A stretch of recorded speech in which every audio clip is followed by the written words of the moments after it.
성찬 사경의 전체 성경 구절은 고린도전서 11장 26절인데요. 오늘 강의할 내용은 요한복음을 펴주십시오. 요한복음 6장.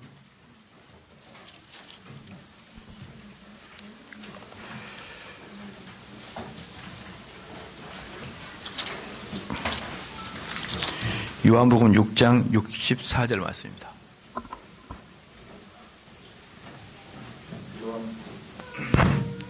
요한복음 6장 64절입니다. 다 같이 한 목소리로 읽겠습니다. 그러나 너희 중에 믿지 아니하는 자들이 있느니라 하시니 이는 예수께서 믿지 아니하는 자들이 누구며 자기를 팔 자가 누구인지 처음부터 아심이라. 아멘. 예, 오늘부터 이제 3일 동안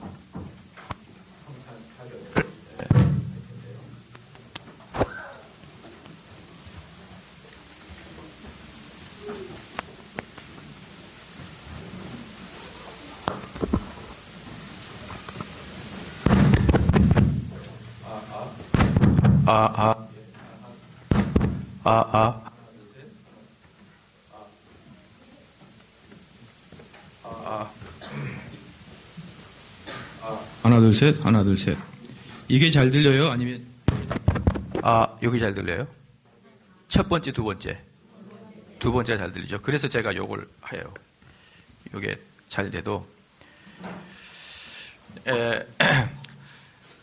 성찬식이, 대단히 중요한 게, 성찬식은,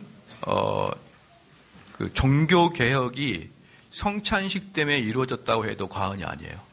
종교개혁의 가장 핵심적인 것은 면죄부하고 성찬식이에요.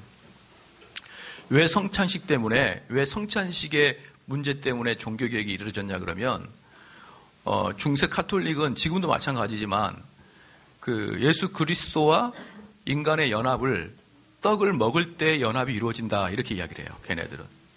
참 어리석기 그지없죠. 떡을 먹으면 그 떡이 우리 몸속에 들어가 예수님의 살과 피로 변한다, 이렇게 이야기를 해요. 그러면 이제 그 떡을 누가 줄 수 있느냐? 오직 신부만 줄 수 있거든요. 오직 신부만 교회에서 줄 수 있기 때문에 실질적으로 신부의 손에서 떡을 들어갈 때 한 사람이 구원받고 구원받지 않을 수 있기 때문에 그 신부의 권한은 엄청나게 권세가 셉니다. 한 사람을 천국과 지옥에 보낼 수 있는 권세예요. 그래서 심지어 중세시대 때는 황제는 인간의 몸을 죽일 수 있지만 신부나 어떤 교황은 인간의 영혼을 죽일 수 있기 때문에 왕보다 교황이 더 높다. 이렇게 이야기한 게 바로 그 본 원론이 성찬식입니다. 성찬식. 그래서 이 루터 같은 경우는 그 성찬 그거 아니다라고 이야기하는 것은 그 당시에 신부의 오른팔 왼팔 다 잘라버리는 거 마찬가지예요. 로마 카톨릭의 모든 걸 다 잘라버리는 거 마찬가지이기 때문에 차라리 신부 너희들 다 백수하라 이런 말하고 똑같은 거거든요. 그래서 누구나 내가 하나님 말씀으로 하나님과 교제할 수 있고 누구나 나와 하나님 관계에서 구원받을 수 있다. 이게 만인 제사상설이거든요. 신부를 통해서 원래는 신부를 통해서만 구원이 전달됐는데 신부를 통해서가 아니라 나와 하나님과 관계에서 구원을 얻을 수 있다. 이렇게 이제 이야기하게 되므로 도저히 로마 카톨릭은 절대로 루터를 받아들일 수가 없는 겁니다. 예, 모든 걸 다 차포를 다 떼고 하자는 거기 때문에 절대로 받아들일 수가 없는 거예요. 그 다음에 이제 그렇게 해서 이제 나눠졌는데 그 다음에 또 이제 개신교 안에서 종교 개혁이 일어난 다음에 개신교 안에서도 세 분파로 또 쪼개집니다. 세 분파로 쪼개지는데 루터파하고 찌빙글리파하고 찌빙글리와 연대하는 칼빈파 이렇게 세 파로 쪼개져요. 그런데 이제 이 루터파는 찌빙글리와 로마 카톨릭 정도의 사이에 루터가 있어요. 그러니까 로마 카톨릭은 이 빵을 먹을 때 이 속에 들어가게 되면서 실제로 살이 변한다 이렇게 이야기하거든요. 살로. 보일 때는 떡이지만 목구멍 속으로 들어갈 때는 살로 변한다 이렇게 말하는데 반해서 루터 같은 경우는 공제설이다. 지금 이 떡에는 하나님과 그 다음에 떡이 혼재해 있다 이렇게 이야기하는 거예요. 그러면은 무슨 말도 안 되는 소리입니까? 하지만 일리가 있는 거예요. 왜냐 그러면 하나님은 어디 계시죠? 시작. 하나님은 무소부재하잖아요. 어디든지 다 계시잖아요. 그런데 이 떡 위에 안 계실 리가 있냐 이 말이에요. 루터 말은. 어디든지 다 계신다면서요. 그런데 왜 이 떡에는 없다 그러는 겁니까? 이 떡에는 하나님과 예수 그리스도와 그 다음에 떡이 혼재해 있다. 이제 그렇게 해서 이제 혼재설을 주장했어요. 그래서 이제 루터파는 그걸 꾸준히 그걸 주장했고, 그 다음에 쯔빙글리는 뭔 소리냐? 그건 떡이다. 그냥 그것은 우리 주님이 기념하라 그랬지 그 떡 자체에 무슨 마술적인 요소가 있는 게 아니다. 이렇게 했어요. 그렇기 때문에 루터와 로마 카톨릭과 그다음에 쯔빙글리는 좀 이렇게 다르는데 이 루터와 로마 카톨릭이 주장하는 것은 뭐냐 그러면 리얼리티입니다. 실제 얘네들은. 근데 쯔빙글리는 가짜예요. 가짜. 기념. 요 사이가 태평양만큼이나 멀죠. 절대로 동의가 될 수 없죠. 근데 이제 이 루터와 또 이제 쯔빙글리 사이에 이제 칼빈이 들어가죠. 칼빈은 뭐냐 그러면 성령의 임재설이다. 이렇게 얘기합니다. 성령의 임재설. 그래서 성령의 임재설은 뭐냐? 너무 기념설로 이야기하게 되면 너무 그 성찬 예식이 형편없이 그냥 형식적으로 지나가고 마는 거예요. 그냥 떡 하나 먹고 말 때 여러분 아마 요번 주 이제 성찬식 할 때 은쟁반에 우리 장로님이 떡을 딱 돌리면은 딱 어떤 게 제일 큰가 딱 보고 제일 큰 거에 손을 가는 그런 분들이 있고, 그 잔에서도 제일 찰랑찰랑한 것을 마시려고 하는, 먹고 마시는 걸로만 끝나는 것이죠. 먹고 마시는 것만. 그게 뭡니까? 기념설이에요. 기념설. 그러니까 기념설의 폐해는 뭐냐 그러면 지나치게 성례전이 간소화되고 지나치게 영적 감화가 없이 끝나고 버리고 마는 것이죠. 이제 여기에 비해서 칼빈은 뭐라 그러냐 그러면 그게 비록 떡이고 포도주지만 성례전에 대한 깊은 이해가 있이 참여하면은 성령이 은혜를 받는다는 거예요. 네. 그래서 성례전에 대한 깊은 은혜를 가지고 깊은 이해도를 가지고 너희가 성례전에 참여하면 그 떡을 먹을 때 너는 성령과 하나가 될 것이다 라고 이야기하는 것이죠.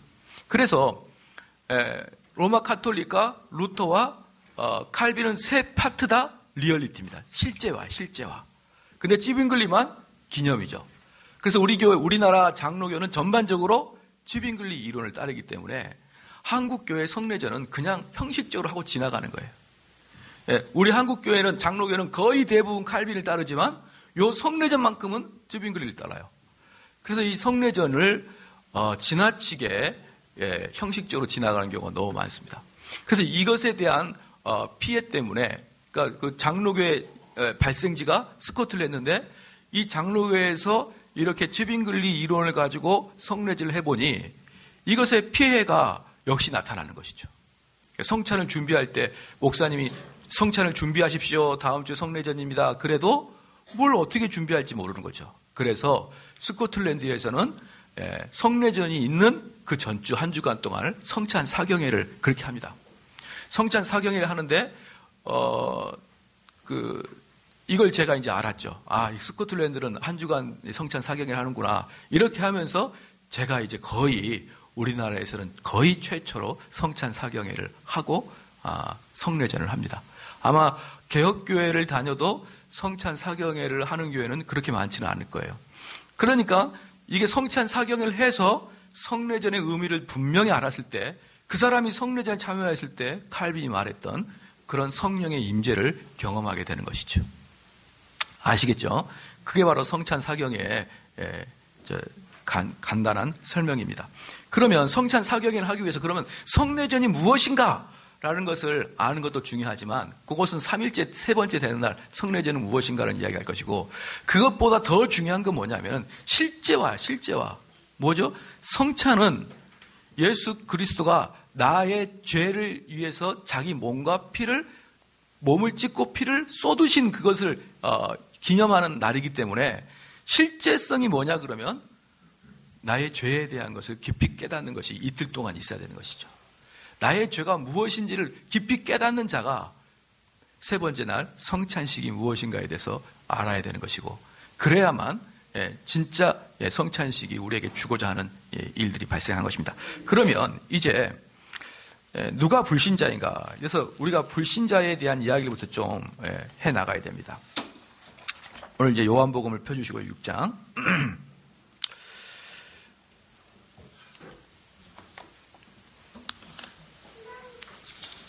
6장이 64절이었는데 6장을 이제 사실은 이제 쭉 다 해석을 해야 되는데 대표적으로 64절을 읽었어요. 그런데 66장 47절 말씀에 보니까 다 같이 한번 읽겠습니다. 시작.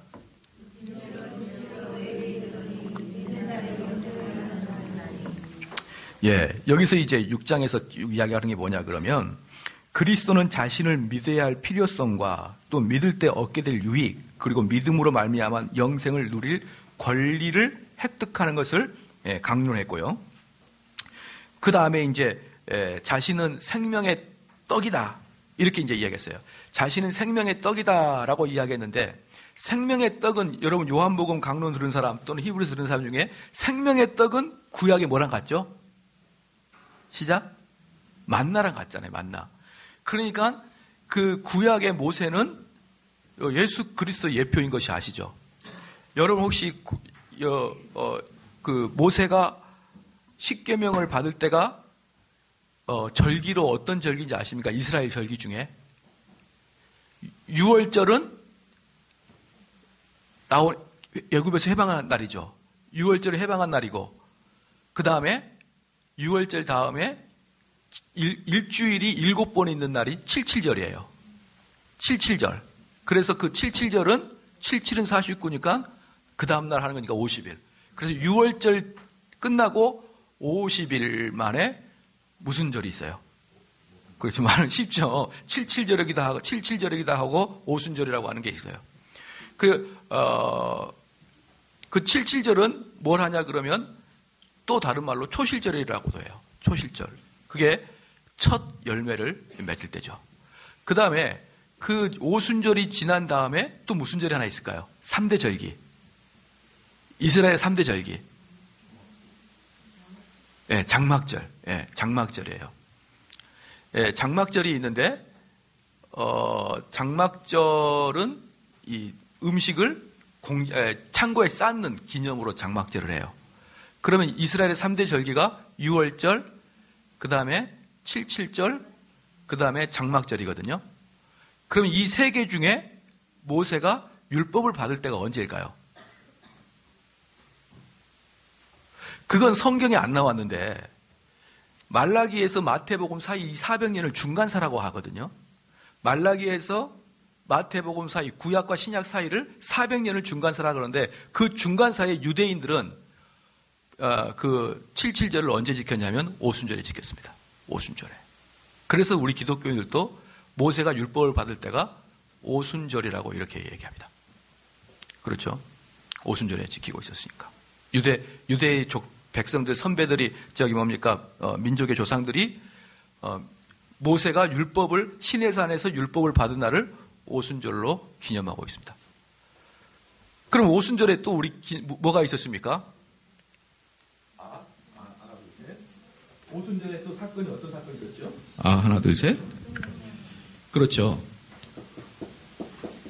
오순절에 모세는 계명을 받았고 율법을 받았죠. 그 다음에 예수님은 뭘 받았습니까? 성령을 받았죠. 그러니까 지금 오순절에 모세와 예수님을 똑같이 비교하는 거예요. 똑같이. 여기서도 지금 뭐 했습니까? 만나를 얘는 받았죠. 그럼 여기서는 뭐 했습니까? 나는 생명의 떡이다 이렇게 얘기했잖아요. 모세가 열받아가지고 바위를 쳐가지고 뭘 냈죠? 물을 냈죠. 우리 예수님 뭡니까? 예, 생수의 강이다 이렇게 얘기했죠. 당신을. 예. 지금 모세는 전반적으로 예수님의 예표입니다. 근데 예수님과 비교가 됩니까? 안 됩니까? 안 될 정도죠. 왜? 예수님이 지금 이야기한 요한복음에서 말씀한 게 뭐냐면 너희가 만나를 먹어도 다 죽었지 않나 이 말이에요. 다 또 배고프지 않느냐. 너희가 물을 마셔도 반석에서 물을 쳐서 물을 마셔도 또 목마르지 않느냐. 근데 내가 주는 물은 어떻다? 영원히 목마르지 않겠다는 것이죠. 그게 이제 성찬이랑 연관이 되는 거예요. 내가 준 떡을 먹는 사람은 영원한 생명을 얻겠다는 것이죠. 그렇죠? 그래서 여러분, 이게 모세가 오순절에 계명과 율법을 받을 때 예수님은 오순절에 성령을 받았어요. 자, 여기서 유사점이 있습니다. 이 두 개가 유사점이에요. 즉 무슨 말입니까? 하나님 말씀을 통하여 성령이 역사한다는 것이죠. 이것은 지금 그 성경의 구조를 통해서 우리한테 알려주고 있는 거거든요. 그렇죠? 근데 우리는 말씀을 통하여 성령 받는 법을 잘 몰라요. 그러면 어떻게 합니까? 시작. 기도원에 가서 난리를 치는 거예요. 기도원에서. 성령을 받으려면 말씀이 있어야 되고, 말씀이 없는 성령은 여러분 다 가짜입니다. 그래서 기도원에서 하는 그 성령 운동 같은 거 있잖아요. 그리고 막 각 교회에서 하는 영성 집회, 성령 집회. 그 영성 집회, 성령 집회 가보세요. 뭐 하는지. 뭐 합니까?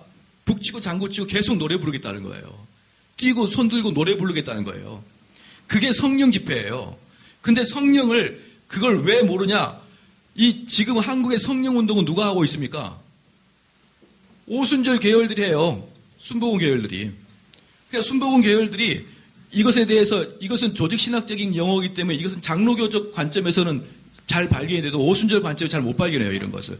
그러니까 장로교에서 말씀의 해석을 올곧게 하지 못하니까. 예? 오늘 제가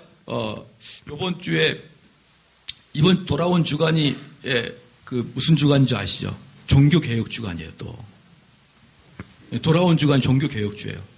그래서 제가 우리 성도들한테 어떻게 좀 별미를 줄까 이렇게 생각하다가, 내가 루터 설교를 그대로 내가 한번 해봐야겠다. 내가 루터처럼 해서, 물론 복장은 똑같이 하지만 루터처럼 내가 루터 설교를 다 숙지해가지고 루터가 설교했던 것처럼 내가 한번 해봐야겠다라고 설교를 준비하다가 할까 말까 지금 하고 있어요. 왜? 욕을 너무 많이 해. 미친놈아 이러면서. 루터는 이 미친놈아, 로마 미친놈아, 막 미친 로마 막 이렇게 얘기해요.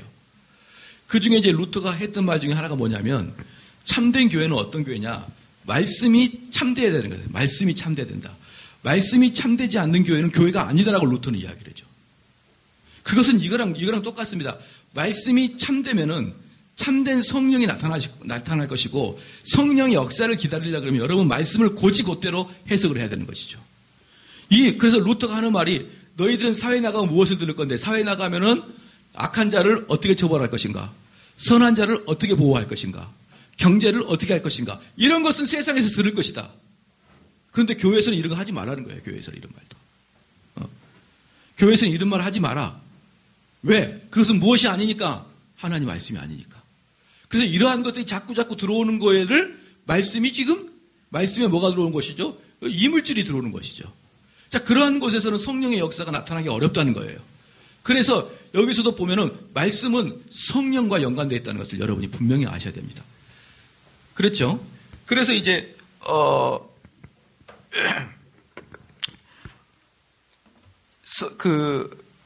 이제 51절, 요한복음 6장 51절 한번 읽겠습니다. 시작. 나는 하늘로서 내려온 산떡이니 사람이 이 떡을 면 영생하리라. 나의 줄 떡은 곧 세상의 생명을 위해 살이로다 하시니라. 그렇죠? 그래서 이제 하늘에서 내려온 떡이다, 이제 이렇게 말씀하시면서 자기를 모세보다 더 위대한 자로 말하고 있는 것을 볼 수가 있습니다. 그 다음에 52절에 시작. 그러므로 유대인들이 서로 다투어 가로되 이 사람이 어찌 능히. 자, 사랑하는 성도 여러분, 이게 참 이게 아주 정확하게 사람의 본성을 나타내는 건데요. 사람들은 자기들이 머리가 그렇게 나쁜 것을, 아둔한 것을 잘 모릅니다. 사람들은 자기 스스로가. 제가 가끔 말씀드리지만 자기가 아는 것이 최고의 머리를 굴려서 알기 때문에 그 아는 것이 상당히 멋지고 좀 높다라고 생각하는 경향이 있는데, 그런데 인간은 전적 타락한 존재에서 이 전적이라는 것은 뭐까지 포함되어 있냐면 우리 지성까지 다 포함되어 있습니다. 지성까지. 그래서 우리 지성이 타락해 있는 거예요. 지성이 타락했다는 것은 무슨 말이냐면 잘 이해를 못한다는 거예요. 잘 이해를 못하고 자꾸 왜곡하고 오해하는 경향이 대단히 강하죠. 지금 우리 예수님께서는 여기서 지금 영적인 이야기를 하고 있다는 걸 누구나 알 수 있잖아요. 내 떡은 생명의 떡이니, 내 살은 생명의 떡이니, 이렇게 이야기하는 것은 영적인 떡이라는 것을 다 알 수 있는데, 그 머리 좋다는 유대인들이 뭐라고 합니까? 서로 다투어 이 사람이 어찌 능히 제 살을 우리에게 주어 먹게 하겠느냐? 이런 식으로 아주 생사람 잡는 그러한 일들을 하는 거예요. 생사람 잡는 일을. 이런 경우는 너무 많습니다. 제가 정치할 때 보면은요, 제가 정치할 때 특별히 여기 뭐 기자님들 안 계시겠지만 이 기자들 만나면, 정말 앞뒤 문맥 다 자르고 딱 가운데 요거 딱 한 달락 있잖아요. 한 달락 딱 가지고 하는 거 아십니까, 그거? 정말 혐오스러워요. 혐오스럽습니다. 옛날에 우리 성도님들이 그분을 어떻게 생각할지 모르지만 문창극 씨 있죠. 문창극 씨 요즘 잘 모르시나요? 한때 유명했었는데 문창극 씨가 중도에 그냥 총리 후보에서 낙마했어요. 근데 그 사람이 낙마했던 게 하나가 뭐냐면 우리 조선 사람, 우리 선조들 돌대가리다. 아주 게을렀다. 이런 사람이 어떻게 총리가 될 수 있느냐. 근데 그 문맥을 앞뒤를 보면은 어디냐면 우리 이조 시대 때 우리 선배들이 얼마나 게을렀는가. 그렇기 때문에 일본한테 잡혀먹을 수밖에 없었고 우리가 다시 그렇게 게으르면은 우리는 대한민국은 또 3등 국가 될 수밖에 없다. 여러분 게으르면 안 됩니다. 이 이야기를 다 자르고 우리 민족은 게으릅니다. 이렇게 얘기했어요. 저는 여권, 야권을 떠나서 정직해야 된다고 생각을 해요. 누구든지 정직해야 된다고 생각합니다. 그런데 그 양반이 그렇게 그때 이야기할 때 사실은 저는 문창극을 좋아하고 좋아하지도 않는데 저는 지금 지적하려고 하는 게 뭐냐면 기자들을 지적하고 있는 거예요. 기자들을. 딱 그 한 센텐스 빼서 우리 민족의 이조 시대 때 사람들을 게으르다고 하는 사람을 총리로 할 수가 있느냐. 도저히 그렇게 할 수가 없다. 또 그러고 또 뭘 이야기했냐 그러면은 우리나라를 일본이 침략했다기보다는 우리나라 선조들이, 즉 거기는 고종도 포함돼요. 걔네들이 일본에다가 털어 바쳤다라고 표현했습니다. 그래서 거기가 뭐냐면 일본이 우리를 침략한 게 아니라 딱 한 센텐스를 뺐어요. 그래서 친일파 그리고 조선 민족에 대한 이런 상당한 좋지 않은 발언을 했기 때문에 안 된다. 그랬는데 저도 그걸 보고 광분했죠. 그래서 나중에 한참 지난 다음에 문건이 있어 보니까 그 문건은 제가 교회에서 얼마든지 할 만한 그런 내용들이에요. 여러분 이렇게 살면 안 됩니다. 여러분 이러면 3등 국가 됩니다. 이런 얘기 얼마든지 할 수 있을 만한 내용들이었었는데 별거 아니었었는데 그걸로 온 세상이 떠들썩하게 된 것은 뭡니까? 앞뒤 문맥을 자른. 여기서도 나타납니다. 그리고 예수님의 사역 때도 계속 나타나요. 어떻게 나타납니까? 계속 예수님의 이야기를 알아먹을 것 같음에도 불구하고 야, 살을 나한테 준다고 하는데 예수님은 그것을 불신앙으로 여기고 있어요. 이따가 보면 압니다. 그러한 것들을 이해를 못하고 왜곡하는 자를 그냥 머리가 나쁜 사람 이렇게 취급한 게 아니라 불신앙자 이렇게 표현하고 있습니다. 그건 아주 놀라운 일이에요. 그 다음에 53절을 보니까 자, 이거 하나만 이야기합시다. 이거 기독교에서 기독교에서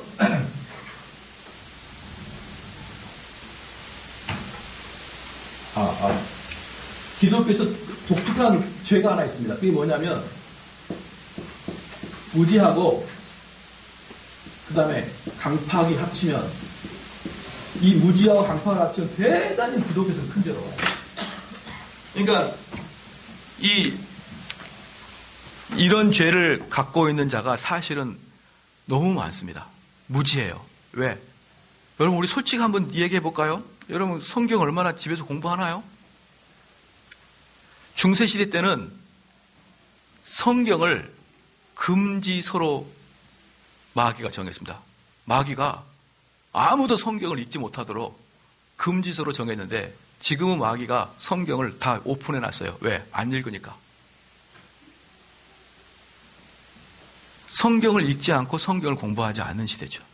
그렇기 때문에 아무리 교회를 오래 다녀도 그 사람의 그 머리에 있는 그 신앙의 제 경험은 제가 성경을 막 공부하고 신학을 막 공부하면서 갑자기 성경과 신학에 대해서 눈을 뜨기 시작하는 그때가 한 30살이라고 생각한다 그러면 그 전의 수준은요. 유초등부 수준이었습니다. 30살까지. 제가 대학교 다닐 때도 유초등부 수준으로 모세는 이런 일 했지. 아브라함은 이런 걸로 대학을 다 졸업했어요.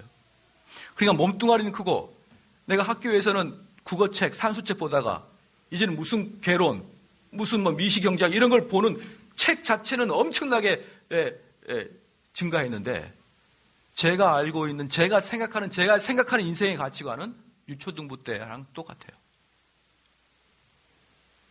똑같습니다. 제가 한 번은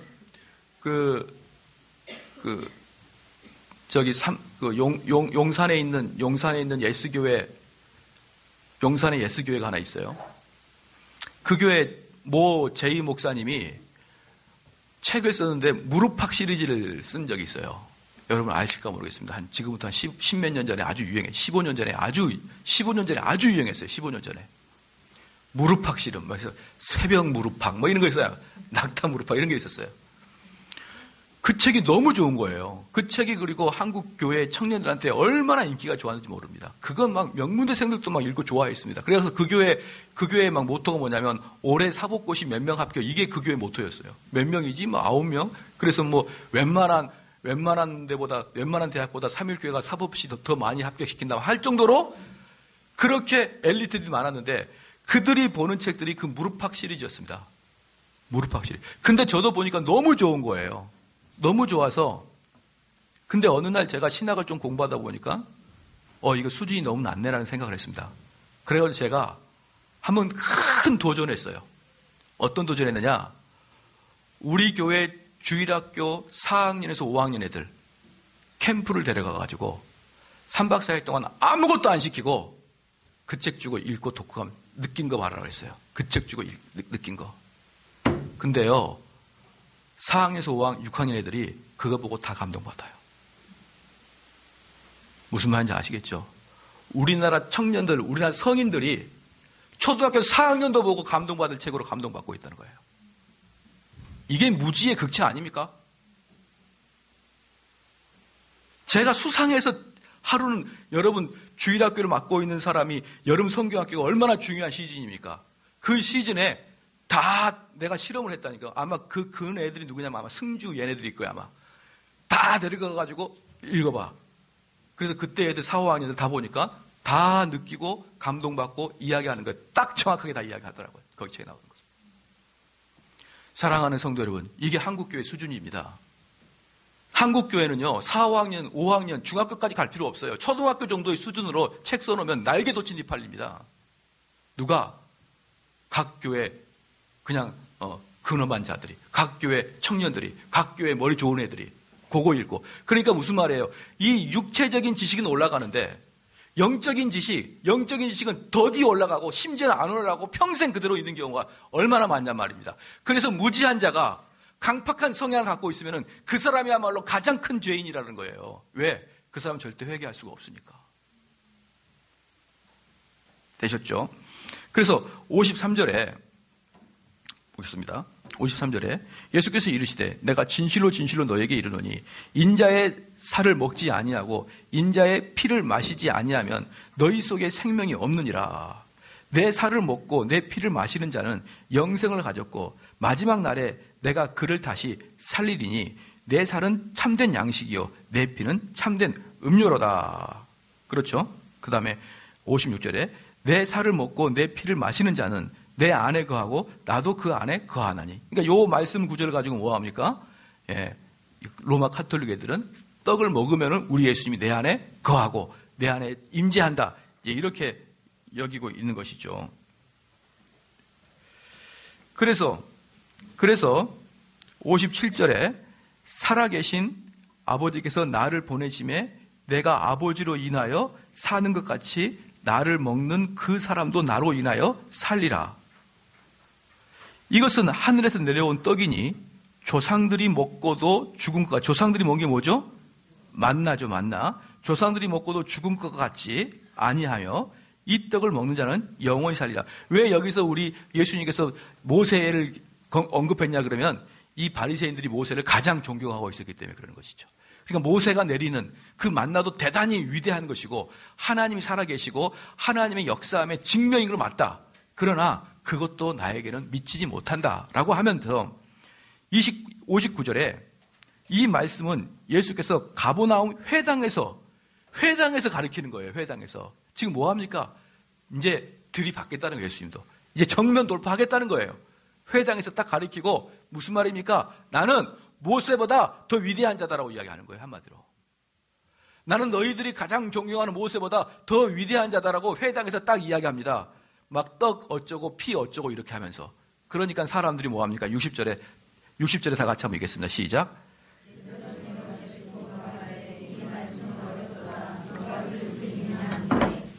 자, 여러분.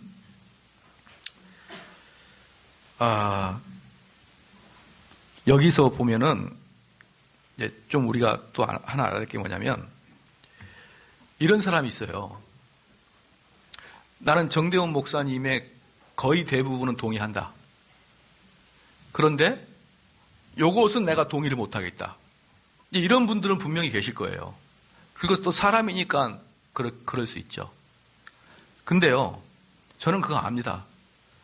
다 동의하는 거 아니에요. 그거 하나 동의하지 않으므로 다 동의 안 하는 겁니다. 에브리싱과 나싱이에요. 신앙은. 목회자와 성도 관계도 마찬가지입니다. 다 좋은데 나 이게 목사님 마음에 안 들어 그러면 결국 그것 때문에 끝나는 거예요. 아시죠? 그래서 저는 성경 공부할 때 항상 100% 동의하라고 합니다. 100%.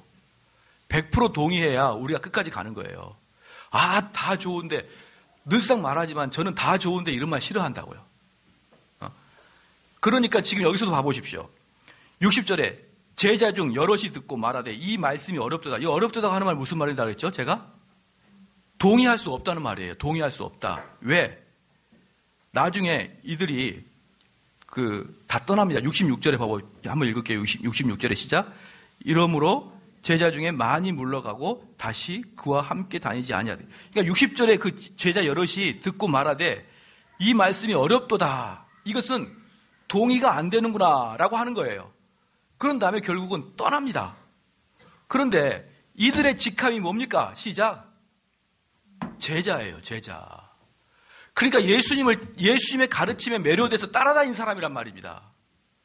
근데 예수님의 가르침에 매료돼서 따라다니는데 바로 이 부분은 내가 이해를 못하겠다는 거예요. 이 부분은. 에브리싱과 나싱이에요.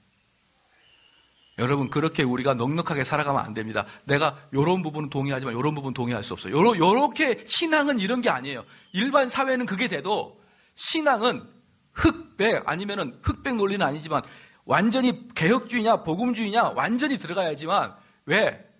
그 믿음의 선배들이 계속 이어나온 그 어떤 신앙 안에서 논리가 있거든요. 그 논리 중에 하나만 빵꾸가 나버리면은 다 무너지는 겁니다. 다 무너지기 때문에 여기서 가르치는 것은 100% 동의를 해야지 일정 부분 동의를 못하겠습니다. 그것은요. 예수님 시대 때도 여럿이 그랬습니다. 여럿이. 그리고 결국 따라가지 않아요. 그리고 아무도 예수님과 다시는 가지 않더라. 근데 지금 제가 처음에 죄를 이야기할 때 바로 이 부분을 여러분이 언급을 하고 지나가는 겁니다. 우리가 죄가 무엇인지를 알아야 되는 것이고 우리는 63절 한번 같이 읽겠습니다. 63절 시작. 살리는 것인 영이니 육은 무익하니라. 내가 너에게 이른 말이 영이어서. 우리 주님께서 뭐라겠냐면 내가 말하는 건 영적인 거잖아. 내가 말하는 건 육적인 거 아니잖아. 영적인 거 뻔히 알면서 왜 그렇게 이야기하니? 이겁니다. 하물며 왜? 나는 조금 있으면은 승천할 건데 하늘로 승천하면 내가 몸을 너희한테 어떻게 주겠느냐? 영적인 사건을 다 알면서 왜 그렇게 너희가 해석하느냐? 왜 그럴까요? 시작. 불신앙이기 때문에 불신앙. 사랑하는 성도 여러분, 기독교는요 무지한 자가 없는 거예요. 기독교인들은 할머니도 들으면 이해하고 아무리 똑똑한 사람도 들으면 못 이해하는 게 기독교입니다. 왜? 신앙과 불신앙의 차이니까. 그게 수준이 낮다고 해서 이해를 못하는 게 아니에요. 기독교는. 그런데 의도적으로 이해를 못하는 것처럼 해버리는 경우는 불신앙이다라는 것을 우리는 알아야 됩니다. 그래서 이제 불신앙이 대충 뭔지 아시겠죠? 불신앙은 지금 이제 저희가 여기서 이야기하려고 하는 불신앙은 뭐냐 그러면 저 강남의 홍대에 술 취해서 흐느적거리는 사람들을 이야기하는 게 아니고 교회 안에서 불신앙자를 잡아내는 거예요. 그렇죠? 교회 안에 불신앙을 잡아내면 엄청나게 유익한 게 많습니다. 첫 번째는 그 자신에게 대단히 유익해요. 아, 내가 아직도 성령이 없구나. 내가 아직도 신앙인이 아니구나를 깨우치는 것이 얼마나 중요한 일입니까? 두 번째는 교회가 대단히 견고해지기 시작합니다. 왜? 사람들이 전체가 다 자기를 다시 바라보는 시각을 갖기 때문에 계속 견고해지는 것이죠. 여러분, 뭡니까? 강원도 같은 데 가면 소나무들 보면 쭉쭉 뻗어 있죠, 이렇게. 쭉쭉 뻗어 있는데, 왜 걔네들이 나무가 쭉쭉 뻗어 있냐면은, 옆에서 하도 똑같은 나무들이 햇빛을 보려고 머리를 쭉쭉 펴니까 지도 쭉쭉 펴다가 쭉쭉 펴진 거예요. 쭉쭉. 그런데 해변가에 항구로 있는 것은 꼬불꼬불 자라요. 물론 이게 비싸기도 해요. 가끔은 꼬불꼬불. 그런데 이거 아무짝에도 쓸모없어요. 그게. 왜? 아무도 방해하지 않으니까. 아무도 방해하지 않으니까. 그래서요. 진짜 나무가 정말 거목이 되려고 그러면 옆에 똑같은 나무들이 경쟁해서 하늘의 빛을 서로 받으려고 노력해야 거목이 되는 것처럼 기독교도 여러분이 잘못한 것에 대해서 항상 고난과 고통을 목사를 통해서 여러분에게 줘야 여러분이 쭉쭉 뻗어가는 거예요. 여러분들이 아무런 터치받지 않고 이미 목회자로부터 터치받지 않고 살아가면요. 마음대로 커갑니다. 자기 마음대로. 자기가 옳은 대로. 하지만 때에 따라서 목회자가 이것은 성도고 이건 지옥 갈 사람이고 분명히 선을 그어주거든요. 그럼 그 선에 여러분이 커트라인인가 아닌가 합격점인가 불합격인가 보고 불합격점에 있으면은 열심히 제가 분일대학 때마다 이건 뭐 아무리 눌러도 마이크가 안 나가는 독특한 거예요. 이거 왜 줬어? 모형도 아니고 이거 뭐야?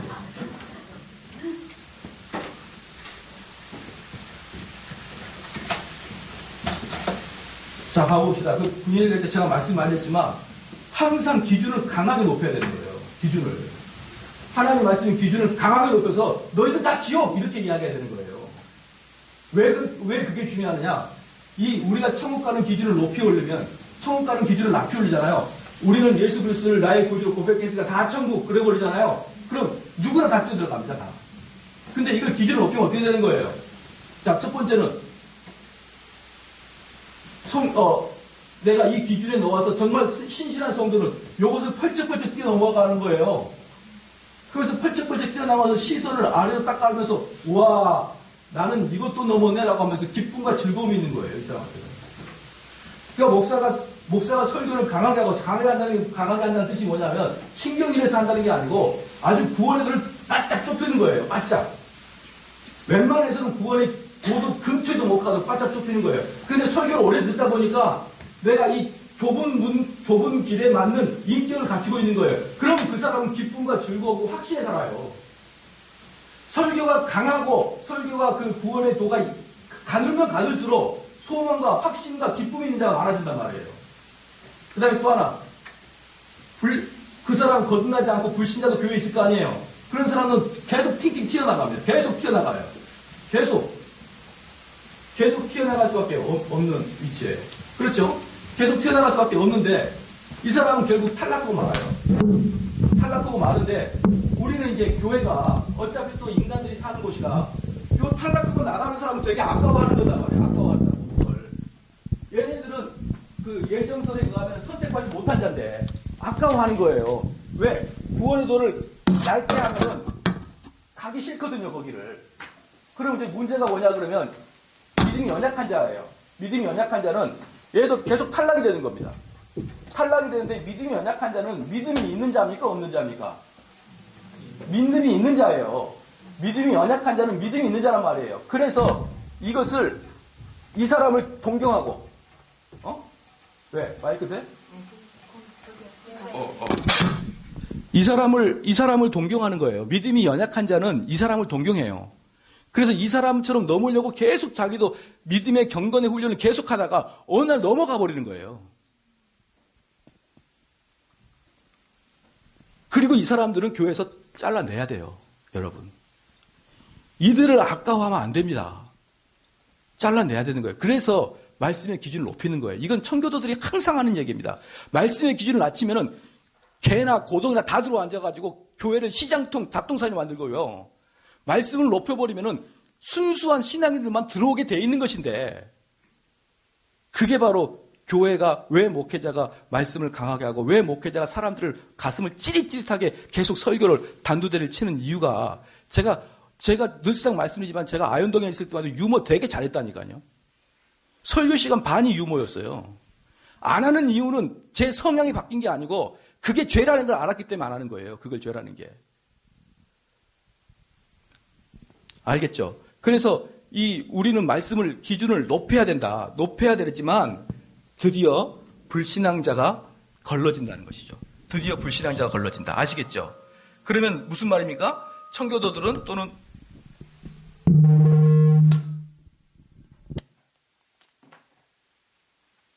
청교도나 특별히 성경에서는 교회 안에 불신자와 성도가 섞여 있다고 생각하는 것은 아주 진리입니다. 진리. 교회 안에 있다고 단 한 번도 역사상 교회사에서 단 한 번도 교회 안에 있다고 그 사람을 다 성도로 본 적은 한 번도 없어요. 항상 교회는 성도와 비성도, 가라지와 벼가 함께 있는 것이 교회예요. 그렇기 때문에 목회자들은 하는 일이 뭐냐 그러면, 목회자는 여러분 성도들을 오냐오냐 하는 게 아니라 두 눈을 부릅뜨고 어떤 놈이 가라진지를 봐야 되는 거예요. 왜? 벼가 잘 자도록 뽑아줘야 되니까. 또 어떤 놈이 양인지 어떤 놈이 늑대인지를 봐줘야 되는 것이죠. 왜? 늑대는 가만 놔둬버리면 어떻게 됩니까? 양을 다 잡아먹어버리니까. 근데 진짜 무서운 게 뭐라고 했어요? 양의 가면을 쓴 늑대. 이것은 아주 전문적인 눈을 가지고 있지 않으면 발견할 수 없는 거거든요. 그러니까 이러한 것들을 목회자들은 보고, 그럼 그 기준이 뭡니까? 목회자에게는 그 기준이 있는 거예요. 무슨 기준 있죠? 성경에 구원받는 자와 구원받지 않는 자를 명확하게 기록하고 이걸 딱 가지고 잡는 거예요. 너 보니까 이 성도로서의 형태가 하나도 드러나지 않아. 너 불신자 같아. 이게 목회자의 일이에요. 이게. 목회자가 신방 가는 이유가 그것 때문에 그러는 거예요. 너 말씀 잘 실천하고 있느냐? 너 지금 생활 어떻게 하고 있느냐? 이게 목회자의 가장 신방의 근본적인 이유입니다. 그렇기 때문에 목회자를 여러분들이 어떤 일을 해야 된다고 느낄지 모르지만 실제적인 목회자는요, 구원받은 자와 구원받지 않는 자를 분별하는 일이 가장 중요한 일 중에 하나입니다. 왜? 그래야 구원받지 않는 자가 계속 권면하죠. 너 아직도 멀었다. 너 아직도 하나님 앞에 경건의 훈련을 아직도 멀었다. 이렇게 해서 그를 끝까지 구원의 도로 데려가는 거예요. 자, 그러면 말씀을 드리지만 강하게 합니까? 안 합니까? 강하게 할 수밖에 없는 이유예요. 그럴 때, 자, 이런 신학을 갖고 있고 이런 사상을 갖고 있는 제가 제 설교 강하다고 떠난 사람은 어떻게 볼까요? 그것은 너의 운명이다 이렇게 보는 거예요. 가서 달려가서 그를 데려오려고 하는 게 아니고. 그러한 것들이 지금 우리 이제 기본적인 정서 안에는 교회에는 불신자와 성도가 뒤섞여 있다라는 것에 그 기본적인 전제를 가지고 있는 것이고, 그 다음에 그리스도의 신성에 대한 불신앙입니다. 이제 본문으로 들어가서 처음에는 이제 불신앙자가 많다. 어떤 형태로 불신앙자가 존재하는지를 봤고, 이제 그리스도의 신성에 대한 불신앙입니다. 첫 번째, 하나님께 속한 것들에 대해 사람은 본성적으로 얼마나 눈이 멀었는지를 우리가 영적 진리를 이해한다는 것은 정말 어려운 일입니다. 이는 영적 진리가 모호하기 때문이 아니고 우리 지성을 눈멀게 만들고 우리의 이해력을 어둡게 만든 우리 자신의 부패함 때문입니다.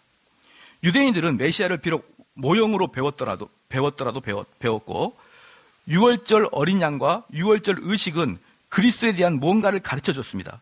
유월절 어린 양은 그리스도를 가리켰고, 양을 죽이는 것은 그리스도의 죽음을, 양고기를 먹는 의식은 그리스도의 피를 믿는 것과 그 믿음으로 말미암아 그리스도에 참여하고 연합하는 것을 가리켰습니다. 그러나 유대인들은 세상의 광채에 눈이 어두워 어린 양을 통해 그리스도를 생각하지 않았습니다. 메시아를 가리키는 모형들의 의미를 이해한 유대인들은 거의 정말 없었습니다. 이게 무슨 말이냐면요, 유대인들이 왜 악하냐? 예수님이 오시기 전 2000년 전부터 계속 실습했거든요. 구세주가 오면 이런 사람이 될 것이다. 어린 양일 것이고, 걔는 우리에게 잡혀 먹을 것이고, 그런 것들을 계속적으로 2000년 동안을 모세 이후부터 가르쳐줬음에도 불구하고 실제로 참된 예수님이 오시자 아무도 못 알아보는 거예요. 아무도. 그리고 아까 여기서 요한복음에서 봤듯이 6장에서 봤듯이 그걸 당연히 예수님께서도 영적으로 온 걸 너 알잖아 이렇게 말할 정도로 다 훈련 받았음에도 불구하고 의도적으로 육체적으로 딱 이야기합니다. 야, 네 살을 어떻게 먹어? 이렇게 하면서. 이게 불신앙인 것입니다, 여러분. 그렇죠? 두 번째, 우리가 영적인 것에 대해 육적으로 상상하고 하나님의 말씀을 잘못 보는 것은 정말 쉬운 일이다.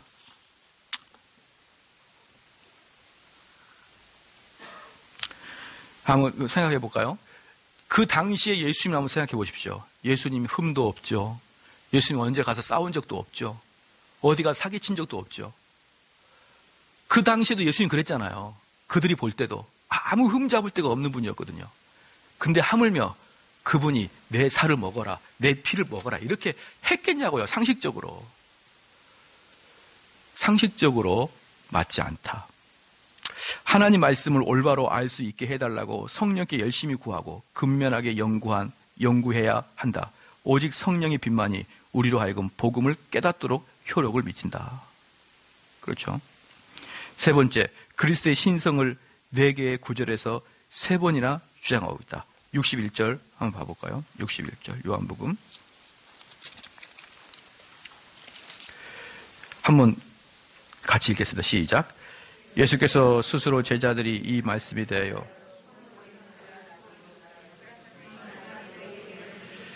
자, 여기서 신성을 나타내고 있어요. 왜냐? 스스로 그들이 속덕거리고 다 예수님 알아요. 그 몰래 이렇게 수많은 이렇게 군중들이 자기들끼리 이야기하고 있는 것을 우리 예수님은 다 알고 계시죠.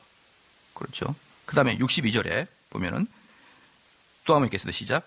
그러면 너희가 인자의 이전에 있던 곳으로 올라갈 것을 볼 것 같으면 자, 여기서 보면은 인자가 이전에 있던 곳이 어디입니까? 이전에 있던 곳은 내가 이 땅에 몸을 입고 오기 전에 내가 이전에 살 곳이 있었다. 이것이죠. 이것도 신성을 이야기하고 있죠. 그렇죠. 64절에 시작. 그러나 너희 중에 믿지 아니하는 자들이 있으리라 하시니 이는 예수께서 믿지 아니한 자들이 누구이며 자기를 팔 자가 누구인지 처음부터 아심이라. 처음부터. 그러니까 여기 아까도 이제 62절에 나왔던 이전 세대의 시기, 자기가 육체로 오기 이전부터 그 처음부터 누가 나를 팔지 안다라고 이야기하면서 지금 61절, 62절, 64절에서 뭐합니까? 신성에 대해서 강하게 주장하고 있죠. 지금 이 장소가 어디죠? 회당이죠. 가버나움 회당이죠. 그러니까 가버나움 회당에서 나는 모세보다 위대한 자고 나는 이전 세대에서 있었고 나는 신성한 자고 나는 하늘에서 왔다. 이렇게 지금 이야기를 하고 계시는 것입니다. 그래서 하나님이 다른 사람의 생각을 압니다. 하나님만이 다른 사람의 생각을 압니다.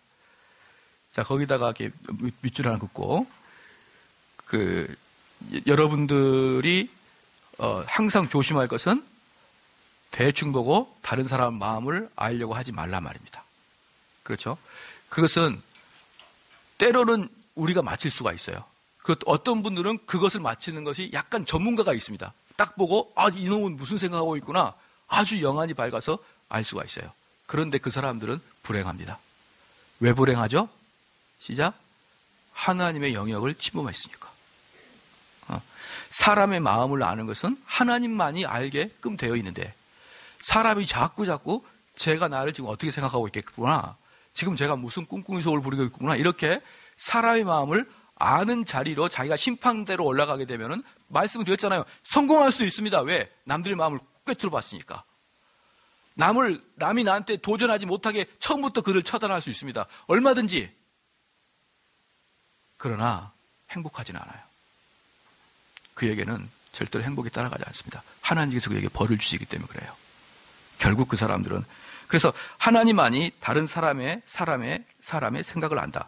하나님만이 유다가 자신을 팔아넘길 것이라는 사실도 알았다. 하지만 이때 당사자인 유다는 배신을 하거나 그럴 의도조차 품지를 않았습니다.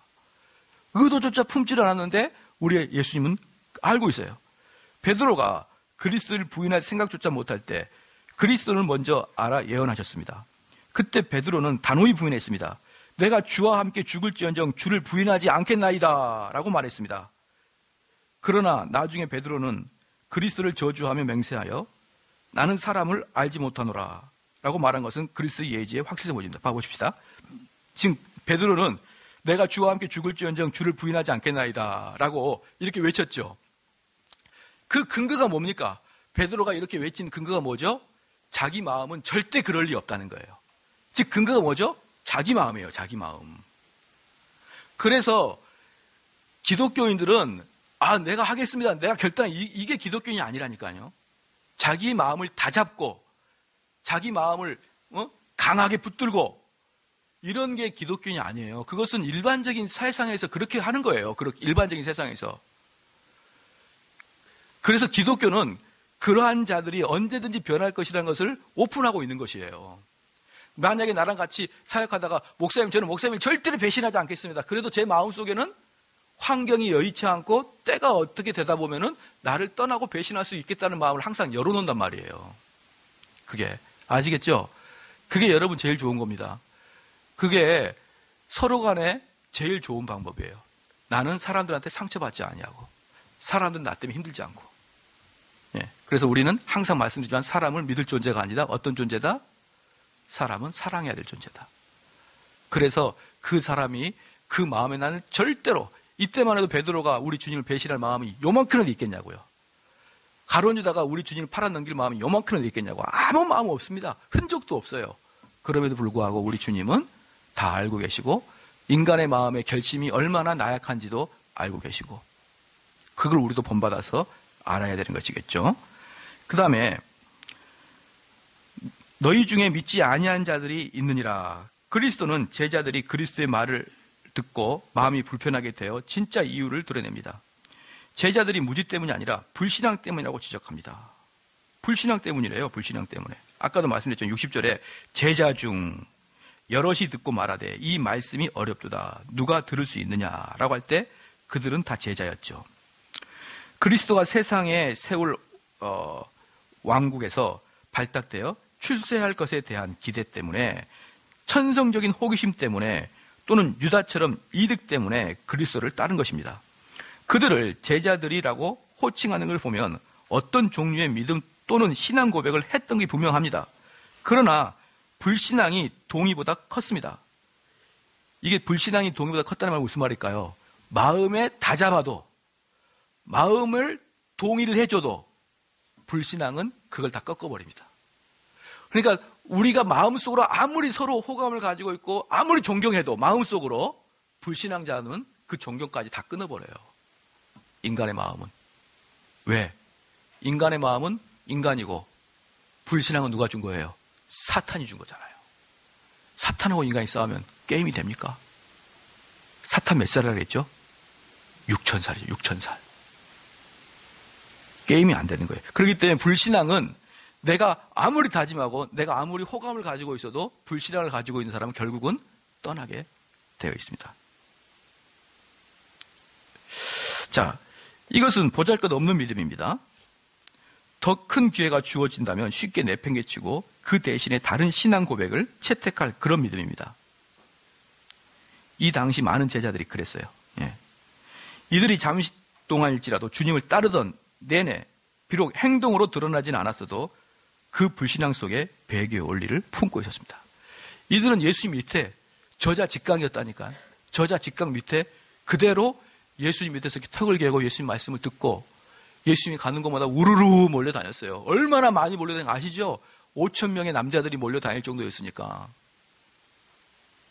5,000명이면요. 우리는 보통 애들까지 하게 되면 2만 명 잡잖아요. 그죠? 여러분 2만 명이 어떤 숫자냐 그러면 한국에서 제일 큰 대학교 학생들이 1년에 신입생을 5,000명 뽑아요. 그러니까 한 대학이 정대 목사를 따라다니는 거예요. 네, 제가 용산 가면 용산에 가 있고 인천 가면 인천에 오고 제가 가면은 이 당시에 2만 명이 쫓아다니는 겁니다. 대단하죠? 근데 다 털리고 12명 남아요. 12명. 다 떠나버리고 12명 남습니다. 불신앙입니다. 불신앙. 근데 그들은 불신앙으로요. 그렇게 쫓아다닐 수 있습니다. 얼마든지 불신앙한 사람이 우리 주님 믿겠다고 다짐하고 따라다닐 수가 있어요. 정대훈 목사가 아니라 우리 예수님 밑에서도 불신앙자가 나오는데 현대 교회는 말할 것도 없죠. 그런데 왜 교인들을 신앙이 있는 것처럼 가장하냐 이 말이에요. 그 많은 사람들이 예수님을 따랐단 말이에요. 지금으로 말하면 교회. 근데 그 중에 거의 다 떠났잖아요. 거의 다. 그래서 제가 이제 가장 이제 보편적인 목사님들하고 이 간격이 안 좁혀지는 게 바로 이 부분이에요. 보편적인 교회는 교인들이 구원을 받았을 거라, 다른 안 받았어도 전반적으로 받았을 것이다 이렇게 표현하고, 저는 아주 소수만이 구원을 받았을 것이다 라는 생각을 가지고 있는 거예요. 그러니까 요게 갭이 안 좁혀지기 때문에 상당히 대화하기가 불편하지만, 여러분들도 분명히 알아야 됩니다. 여러분에게 차라리 여러분이 구원받지 않은 것 같습니다. 이게 훨씬 축복이에요. 왜? 구원을 향해서 더 열심히 헌신할 수 있잖아요. 더. 정말 유능한 코치는 빡세게 훈련시켜서 진짜 경기장 나갈 때 헐헐 날도록 선수를 만들어주는 게 진짜 좋은 코치죠. 진짜 좋은 감독이죠. 그래서 그럼 내가 불신앙이라고 기분 나빠 이렇게 생각하지 마시고, 오히려 그 그리스도를 붙잡는데 더 힘을 내야 되고. 그렇죠. 왜? 천국은 침노하는 자의 것이니까. 천국은 간절하게 가지고 싶은 자가 가지는 거니까. 그렇죠. 그래서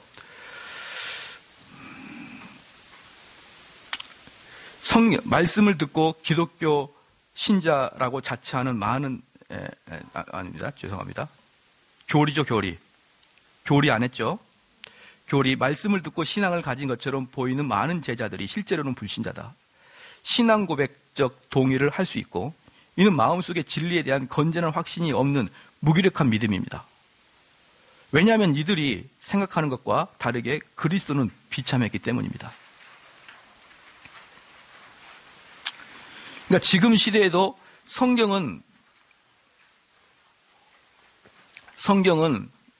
우리의 내면을 쓴 거기 때문에, 인간의 내면은 2000년 전에 지금은 똑같기 때문에 지금도 똑같아요. 지금도 어떤 사람이 있습니까? 겉으로는 발설하지 않아요. 자기가 주님을 믿지 않는다는 것을 겉으로는 발설하지 않지만 그들의 행동을 보면은 주님을 믿는 흔적이 드러나지 않는 거예요. 그러니까 그들은 교회를 참여하지만 그들의 행동을 면밀히 살펴보면은 성도라고 할 수 있는 요소가 거의 없는 거죠. 그렇죠?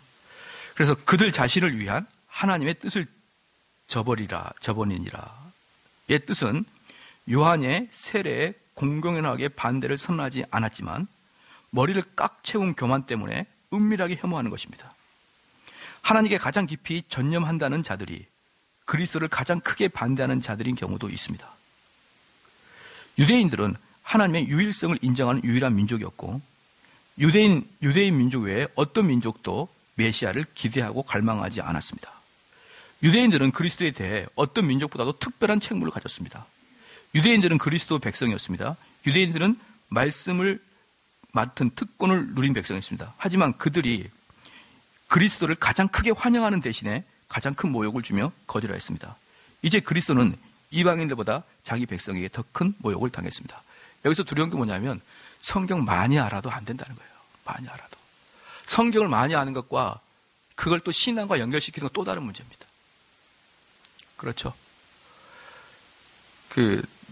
제가 이제 요즘에 트렌드가 그 구약을 사용할 때, 옛날에 한참 구약을 통해서 예수 그리스도를 발견하는 것들이 너무나 과도하게 집행이 된 나머지 요즘에는 트렌드가 구약 본문으로만 해석합니다. 그걸 꼭 그리스도한테 연관을 시키지 않고. 그것이 요즘에 설교하기 트렌드인데, 제가 그래서 그 교수한테 그랬습니다. 그럼 교수님 아무리 설교 잘해보세요. 유대 랍비보다 잘하나? 유대 랍비보다 설교 잘하나 한번 구약 가지고 한번 해보십시오. 그리고 그렇게 잘하는 랍비들이 예수님 죽였습니다. 지금도 예수님 안 믿고. 그러니까 저는 이 세상에서 이렇게 사람들이 무슨 개념이 없는 것 같아요, 개념이. 어떻게 구약을 구약으로만 해석합니까? 구약을 텍스트만 가지고 해석합니까? 당연히 누가복음에 보니까 모세와 선지자는 다 나를 위해서 썼다라고 썼는데 예수님께서. 예, 그러니까 우리가 성경을 많이 한다고 그 자체로만으로 신앙이 좋다. 그것은 여러분도 그렇게 느끼지 마시길 바랍니다. 내가 성경을 좀 많이 하니까 나는 다른 사람보다 신앙이 더 좋은 사람이야. 더 인격이 좋은 사람이 아니에요. 그건 또 다른 문제예요. 아시겠죠? 그 다음에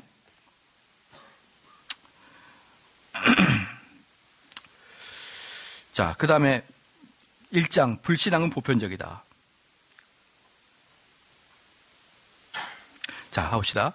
불신앙을 볼 때 여러분들이 오해하는 건 뭐냐면 적극적인 거절 말고, 적극적인 거절은 보이는 불신앙이고요. 보이지 않는 불신앙은 뭐냐면 예수 그리스도 말씀을 신뢰하지 않아요. 신뢰. 그러니까 쉽게 말씀드리면 하나님께서 우리에게 은혜를 주시면 그 은혜 때문에 우리가 살잖아요. 그죠? 근데 그 은혜의 방편이 뭐죠? 말씀과 성례와 기도죠. 근데 이렇게 하게 되면 너희들에게 하나님이 복을 주겠다는 거예요. 그런데 그게 믿어지지 않는 거죠. 그럼 어떻게 될까요? 말씀 안 보죠. 기도 안 하죠. 성례전 그냥 대충 참석하죠. 그러니까 실제적인 것을 보는 거예요. 실제적인 목회자들은 실제적인 것을 보는 거예요. 그들의 입술의 고백이 아니라 그들의 다리의 고백을 보는 겁니다. 그들의 행동의 고백을 보는 거예요. 그것을 실천론적 무신론자라 그래요. 실천론적 무신론자. 또는 소극적 무신론자. 입으로는 신앙 고백을 하고 받아들이겠다고 고백을 하지만 실천적인 면에서는 불신자와 똑같은 철학을 가지고 살아가죠. 그들의 삶의 방식은. 그래서 하나님은 자신의 뜻을 계시한다는 것을 보편적으로 인정합니다. 이것은 사람의 본성적으로 인정하는 것입니다. 그리고 사람들은 하나님이 주는 그런 계시에 본성적으로 충분히 순응하지 않는 것도 인정합니다. 그러면 사람의 본성에는 그리스도를 발견해낼 능력이 전혀 없거나 사람의 본성적 성향 전체는 그리스도를 믿는 것에 역행하므로 그리스도를 믿도록 도와줄 수 있는 것이 전혀 없기 때문에 사람이 그리스도를 거절하는 죄가를 범한 상태에 있는 것을 종종 발견하는 것은 전혀 이상한 일이 아닙니다. 아시겠죠? 그러니까 우리가 이 세상 사람들에게서는 우리는 눈을 떼도 돼요. 이 세상 사람들은 그냥 불신자니까.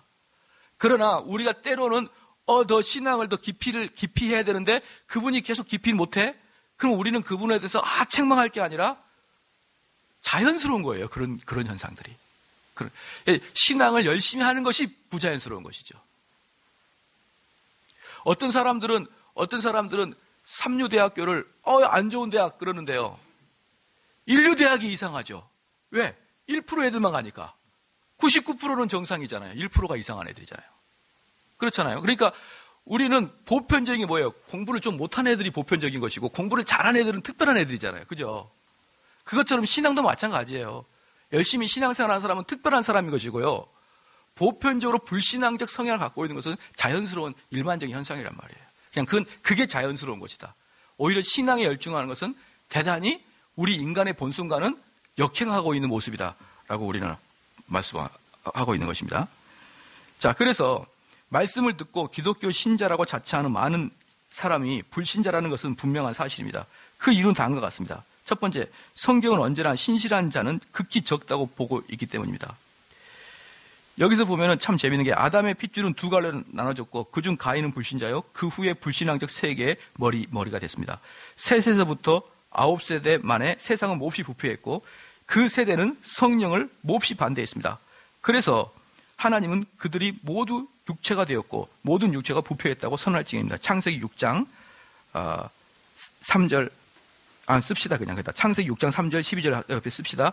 오직 노아만 하나님의 언약을 맺고 싶은 사람이었다. 오직 노아만이 하나님과 언약을 맺고 싶은 사람이었다. 오직 노아만이 하나님의 언약을 맺고 싶은 사람이었다.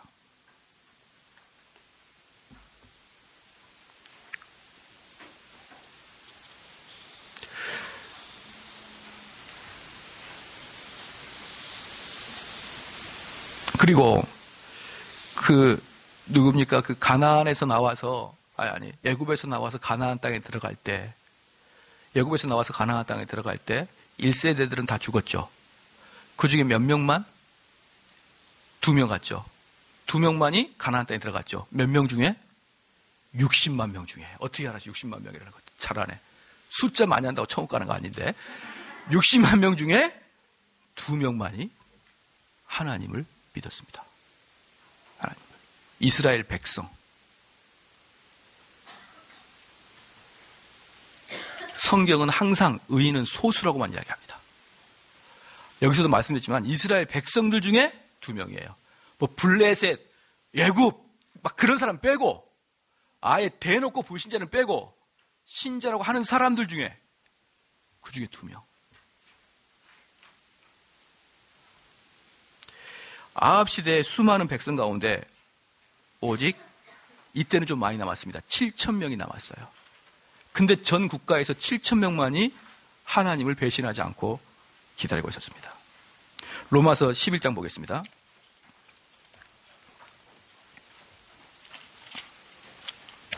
로마서 11장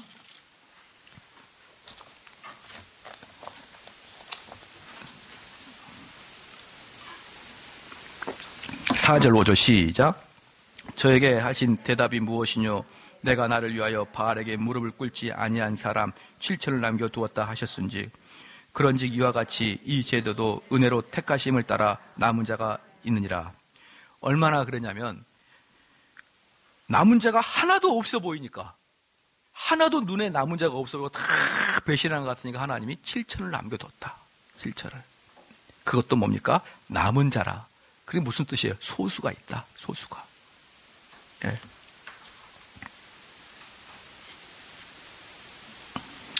이 남은 자라는 뜻은 그 레임마라는 그 히브리 말인데 히브리 말인데 레임마.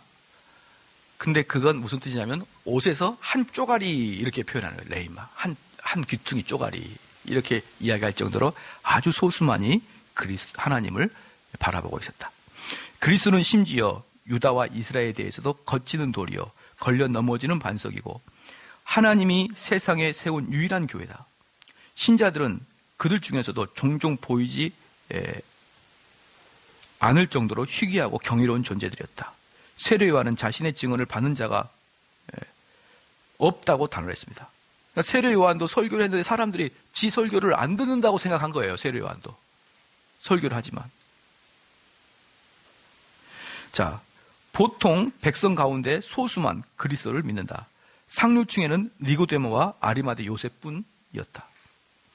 유대인들은 어리석은 변명을 늘어놓으며 잔치에 참석하지 않았다. 마가복음 10장 22절입니다.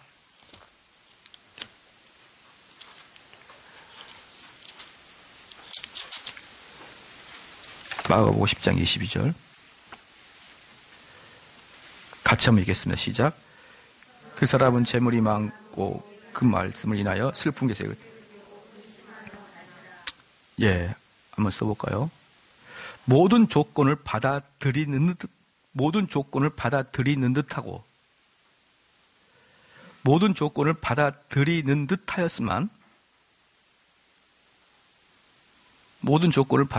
듯하였지만 중도에 슬픔이 쌓여 떠난 사람이다. 중도에 슬픔이 쌓여 떠난 사람이다.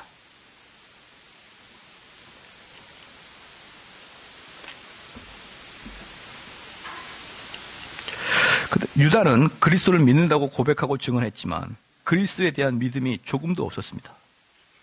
종국에는 자신들이 그리스도의 이름으로 예언하고 귀신을 내어 쫓았으며 그리스도의 이름으로 이적을 많이 일으켰지만 믿음으로 그리스도와 연합한 적이 없었던 사람들, 즉 그리스도의 영광의 통치에 참여하지 못할 그런 사람들이 있을 것입니다. 누가복음 18장 8절 보겠습니다. 누가복음 18장 8절. 우리 주님께서는 뭐라고 했는지 한번 봐볼게요. 누가복음 18장 8절. 같이 한번 읽겠습니다. 시작. 내가 너에게 이르노니 속히 그 원한을 풀어주시리라. 그러나 인자가 올 때 세상에 믿을 이 세상에 몇 명이나 믿고 있겠냐 이 말입니다. 우리 주님도 그렇게 이야기하셨어요. 말씀하셨어요. 이 세상에 누가 믿는 자가 얼마나 있겠느냐.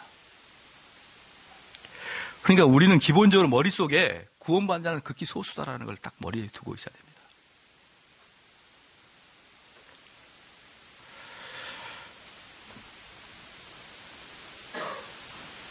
그 다음에 두 번째, 불신앙은 사람의 본성에 속하기 때문이다. 그러니까 불신앙은 사람의 본성이에요. 왜? 우리는 궁극적으로 하나님과 원수된 자였기 때문에, 본성상. 그렇기 때문에 설교를 듣고 그 설교에 대한 또는 성경 말씀이나 성경 공부를 듣고 그 성경 공부에 동의하지 않고 도저히 이해할 수 없다라고 하는 것은 자연스러운 현상이다.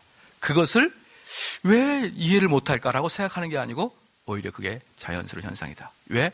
사람은 본성상 불신앙을 DNA를 갖고 있기 때문에. 그래서 첫 번째, 사람의 본성에는 그리스도를 믿는 은혜의 적대감이 있습니다.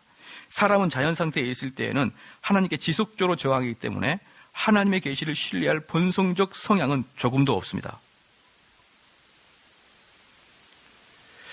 자, 왜 우리가 하나님 말씀이 믿어지지 않느냐? 왜 믿어지지 않느냐면 하나님이 나의 원수기 때문에 그러는 거예요.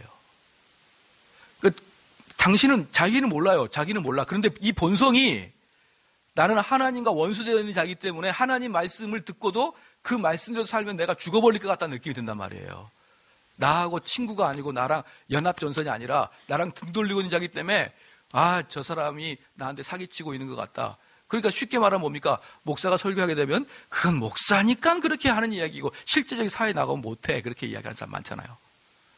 그건 목사는 교회에서 이렇게 사십시오라고 설교하는 게 아니에요. 여러분 가정과 직장에서 그렇게 살라고 설교하는 거잖아요.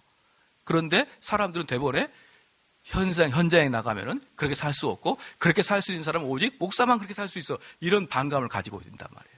겉으로는 그가 절대로 불신앙이라고 생각하지 않죠.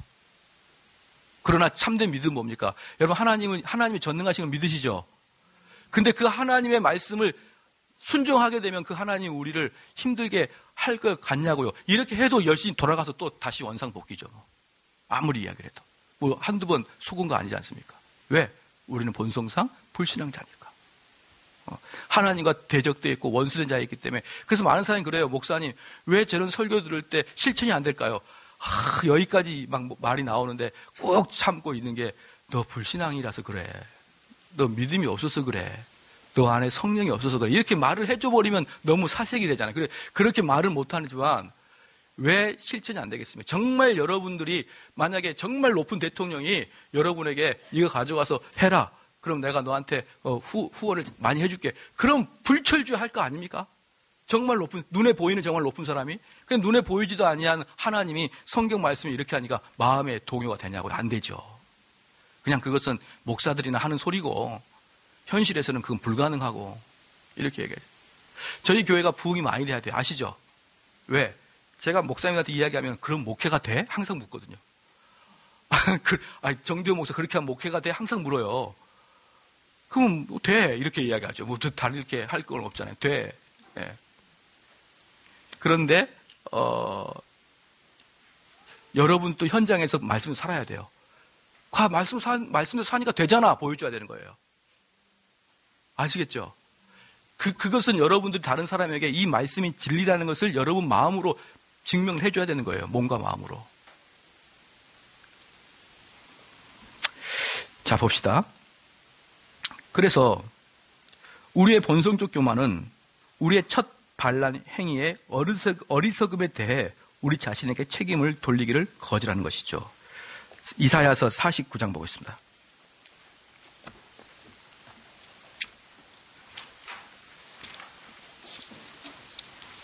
이사야 49장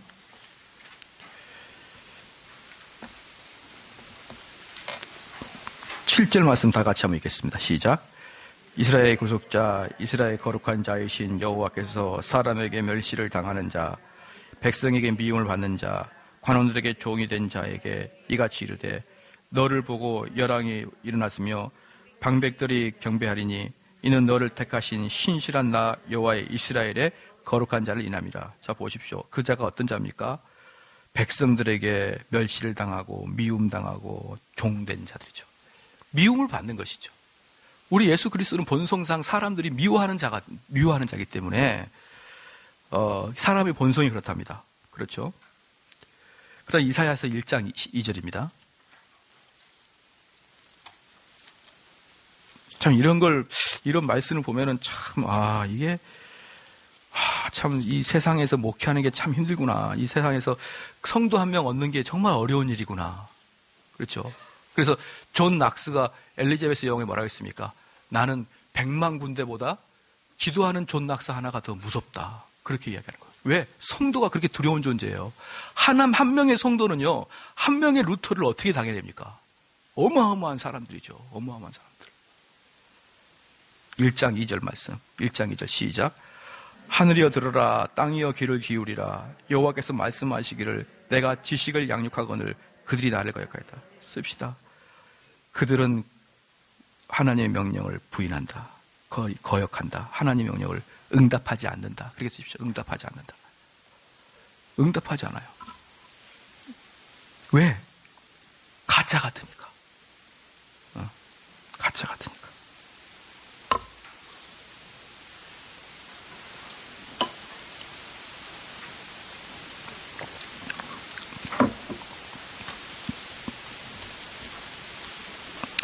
이것을 깨달음이 더디기 때문이 아니라 본성이 부패했기 때문입니다. 사람은 자기의 본성에 맞는 것은 심오한 것도 탐구할 수 있습니다.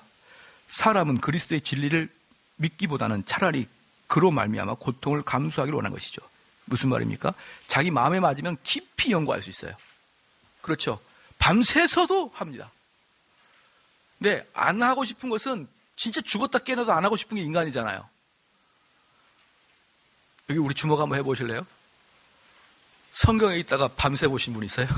손은 들지 말고 언뜻 교만해 보이기도 하니까 그냥 손 들지 말고 속으로 한번 해봐요. 정말 성경에 있다가 성경 공부하다가 너무 좋아가지고 그냥 저 시간 보니까 4시네. 이거 큰일 났네. 자야 되는데 잠도 안 오고 이거 마음이 흥분해서 잠이 안 오네. 그런 분들이 계시냐 이 말이에요. 근데 인터넷 하다가 이거 내일 직장 가야 되는데 이런 분 솔찬히 있을 것 같아요.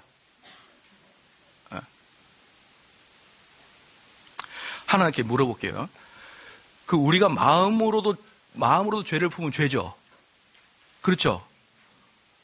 그럼 우리가 막 쇼핑센터 가가지고 옷도 막 사고, 자기의 안목에 좋은 대로 이렇게 풍요롭게 쓰는 건 죄입니까? 아닙니까? 죄예요, 죄. 그것도. 왜? 눈에 보이는 것을 너무 이렇게 탐구하니까. 그냥. 막 사고. 그 죄예요. 그죠? 그러면은 인터넷 쇼핑을 보면서 마음으로만 갖고 싶다. 그것도 죄예요. 마음으로 짓는 죄이기 때문에. 그것을 여러분 몇 시간 보낸지 아십니까? 부츠가 요즘에 겨울 되니까 계속 나오네, 이거? 이게 싸네? 이러면서 여러분 몇 번을 보냐, 이 말이에요. 클릭 숫자 몇 번이냐 말이에요. 그걸로는 새벽 2시까지 가도 성경으로 못 가죠. 결국 사지도 않을 거면서. 온탕 마음으로만 흥분했다가 다 끄고 나는 죄 없다 할 겁니까? 마음으로 다 죄 지었으면서. 다 갖고 싶고 욕심 가졌잖아요, 다. 그런 사소한 것에서도 우리는 성경이 뒤로 쭉쭉 밀려가 있다. 그렇죠. 쭉쭉 밀려가 있다.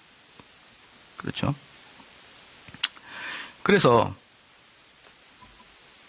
그러니까 이제 여기서 보면은 이제 읽었던 부분 중에 사람은 그리스도의 진리를 믿기보다는 차라리 그로 말미암아 고통을 감수해요. 이게 무슨 말이냐 그러면요. 자기가 지조가 있거나 용기가 있다는 걸 사람들한테 알리고 싶은 사람 있잖아요. 그럼 지조가 있고 용기가 있으면 고통 당합니까? 안 당합니까? 당하죠. 그 고통을 감수하고도 자기 지조와 명예를 지키려고 하는 사람이 그리스도한테는 안 간다 이 말이에요. 자기 별 볼 일 없는 이름, 별 볼 일 없는 명예 지키려고 그렇게 고통을 감수하고 그래 나를 죽이면 죽여라 하면서 쓸데없는 죽음 당하면서 우리 주님한테는 안 가더라 이 말이에요. 그게 사람은 그리스도의 진리를 믿기보다는 차라리 그로 말미암아 고통을 감수하기를 원한다. 이 말이 그 말이에요. 자기의 별것 아닌 명예를 지키기 위해서는 고통까지 감수하지만 진리한테는 가지 않는다. 믿음은 본성으로부터 아무런 도움을 받지 못한다. 고난에 대해서도 마찬가지다. 사람으로 하여금 자신을 비우게 하고 땅에 엎드리게 하고 자기 의에 대한 야심을 다 버리고 자신의 탁월한 것을 다 벗어 던지게 만드는 것이 바로 우레다. 여기 보면요. 일단 믿음은 본성으로부터 아무 도움 못 받았습니다. 그렇죠? 이건 뭘 의미하냐면 아무리 벽을 보고 50년, 60년을 수도해도 은혜를 진리를 발견할 수 없다는 거예요. 본성에서 도움을 받을 수가 없으니까. 본성의 도움을 받을 수가 없으니까. 그렇죠?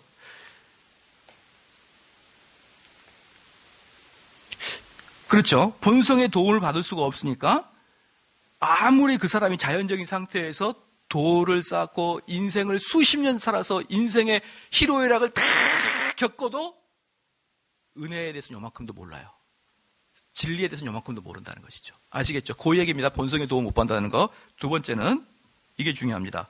고난에 대해서도 마찬가지예요. 여러분 그 고난을 실컷 당하면 뭔가 깨달을 것 같죠? 안 그래요. 안 그래요. 그런 자연적인 것으로 진리의 근처도 못 갑니다. 그런 자연적인 것으로. 그래서 사람들이 그렇게 생각합니다. 환자들 오래 입원해 있으면 전도하면 잘 될 것 같죠? 저번에 누차 말씀드리지만 마틴 로이 존스가 나 의사 안 해. 목사할 거야. 이렇게 나온 이유가 의사할 때 병원에서 탁 전도할 때는 순한 양처럼 아멘 아멘 하다가 퇴근하고 나가면은 술집에 앉아있고 이상한 죄인들이 가 있는 거예요. 그래서 이건 아니구나라고 생각해서 로이 존스가 아주 고민을 많이 했어요. 고민을 많이 해서 그냥 목사가 됐죠. 로이 존스는 신학도 안 하고 목사가 됐으니까 여러분도 한번 생각을 잘 해보세요. 우리나라 구조에서는 절대 될 수가 없어요. 우리나라 라이센스가 필요하거든요. 이 로이 존스 때만 해도 그 교회에서 목사님이 안수해줬어요. 이렇게. 그래서 됐는데 그러니까 로이 존스가 했던 얘기가 우리는 보통 침대 맡에 누워있으면 사람이 뭔가를 더 깨닫고 인생의 허무함을 느끼고 뭔가 진리를 받아들일 것 같지만 그 사람이 병만 나으면은 다시 원상복귀로 돌아간다. 그렇기 때문에 자기에 대한 야심을 버리고 자신의 타고난 것을 다 벗어 던지는 것은 하나님의 은혜 아니면 불가능하다. 이것은 오직 하나님의 은혜로만 가능한 것이다. 되셨죠? 그래서 사람은 교만을 본성적으로 소중히 여기기 때문에 교만을 낮추게 만드는 모든 것을 본성적으로 싫어합니다. 성령에 대해 우리의 저항은 본성적입니다. 성령은 반드시 싸움을 거쳐 압도적인 위치에 이릅니다. 여기서 중요한 게 뭐냐? 반드시 싸움을 거칩니다. 그리고 압도적인 위치에 이래요. 그러니까 내가 정대훈이라는 사람 마음속에는 인생을 살아오면서 몇십 년 동안 쌓은 내 자아의 지인이 있잖아요. 그죠? 그 지인이 나의 주인 되어 있잖아요. 그래서 내가 내 속에서 한대로인데 이 진을 내가 지인까지 쭉 쌓을 때 나는 누구하고 협의를 하고 진을 쌓았을까요? 시작. 마귀하고 협의했죠. 마귀하고. 왜? 마귀는 계속 우리를 나의 유익을 극대화시키려고 격동시켰기 때문에. 그러니까 마귀하고 협력해서 쌓아놓은 이 진에 성령이라는 외부의 인사가 들어가게 되면 싸우게 되어 있다 이 말입니다. 싸우게 되어 있다. 그러면 그 싸우게 되어 있는 게 뭐냐? 심한 갈등과 고민과 번뇌가 들어가게 되어 있단 말이에요. 심한 갈등과.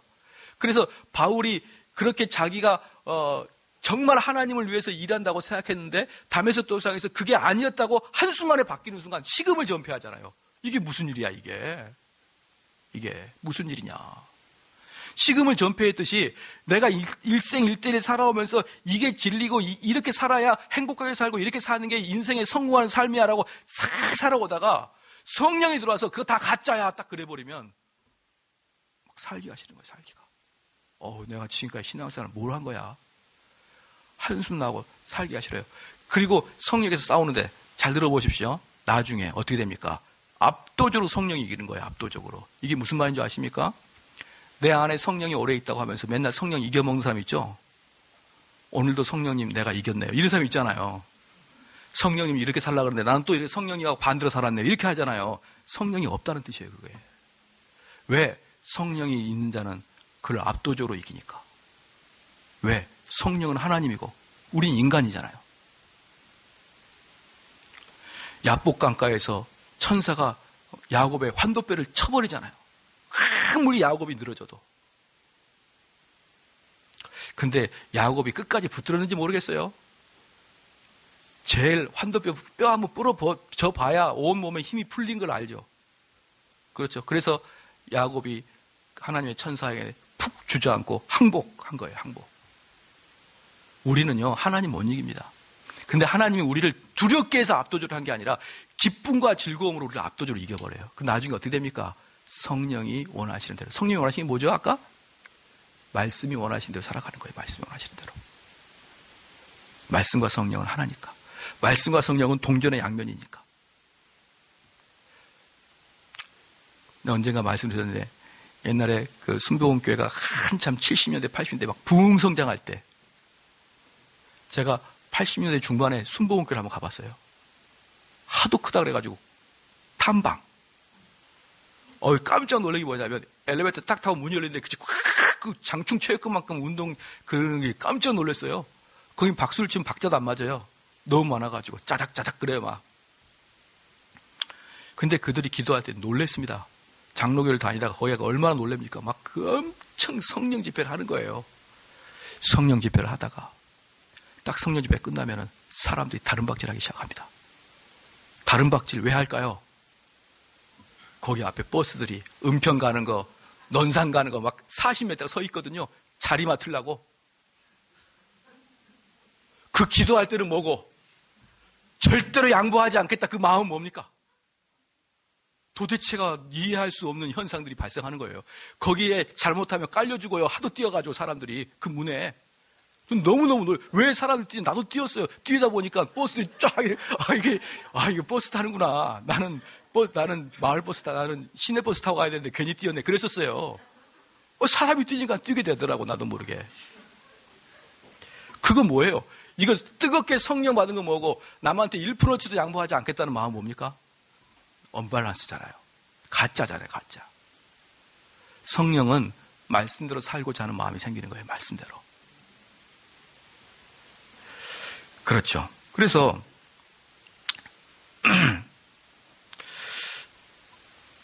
요한복음 8장 45절 한번 써볼까요? 사람들은 자기의 압이 마귀에게 본성적으로 끌린다. 사람들은 자기의 압이 마귀에게 본성적으로 끌린다.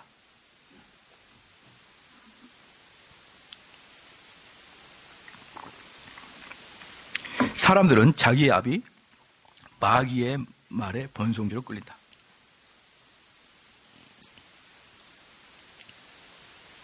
그러니까 지금 이 전반적인 신학이 뭐냐면 인간의 전적 타락을 이야기하고 있는 것이죠.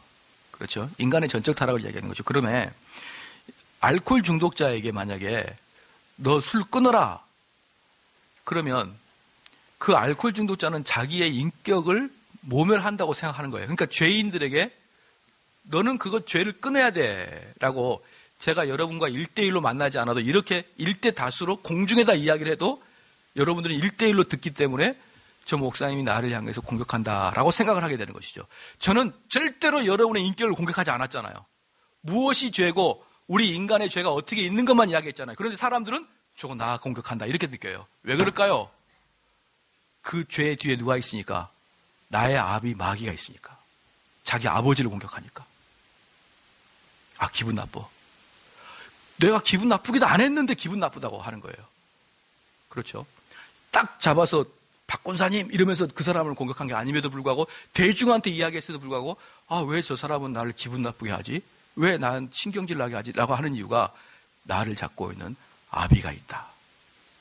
그래서 우리는 우리 아버지를 공격하면 누구든지 기분 나빠하잖아요. 그래서 죄를 지적하는 설교나 가르침에 대해서는 반항을 갖고 오는 사람이 꽤 많다. 근데 그거 자기도 몰라요. 자기도 의식을 못해. 왜 자기도 의식 못할까요? 마귀는 속이는 자니까. 자기도 의식 못하게 마귀에 공격당하는 것을 자기가 분을 내고 있는 것이죠. 두 번째, 믿음에 수반되는 것들은 사람의 본성적 성향에 거슬립니다. 그러므로 불신앙과 불신앙에 수반되는 것들은 본성에 부합합니다. 본성적으로 어떤 사람도 자신의 소중한 지체, 즉 오른쪽 눈을 뽑아내거나 육적 애정을 죽이거나 가장 소중한 자아를 부정하기를 원하지 않습니다. 그렇습니다. 믿음에 속한 것들을 고찰하거나 자신이 가진 믿음의 본질을 검토할 사람은 거의 없습니다. 자신의 몸, 즉 육신의 일부를 십자가에 못 박아 죽이기를 본성적으로 원하는 사람이 누가 있겠습니까? 자기에게 가장 소중한 것, 즉 자기 자신을 부정할 사람이 누가 있겠느냐 이 말입니다. 그래서 로마서 7장 22절 보겠습니다.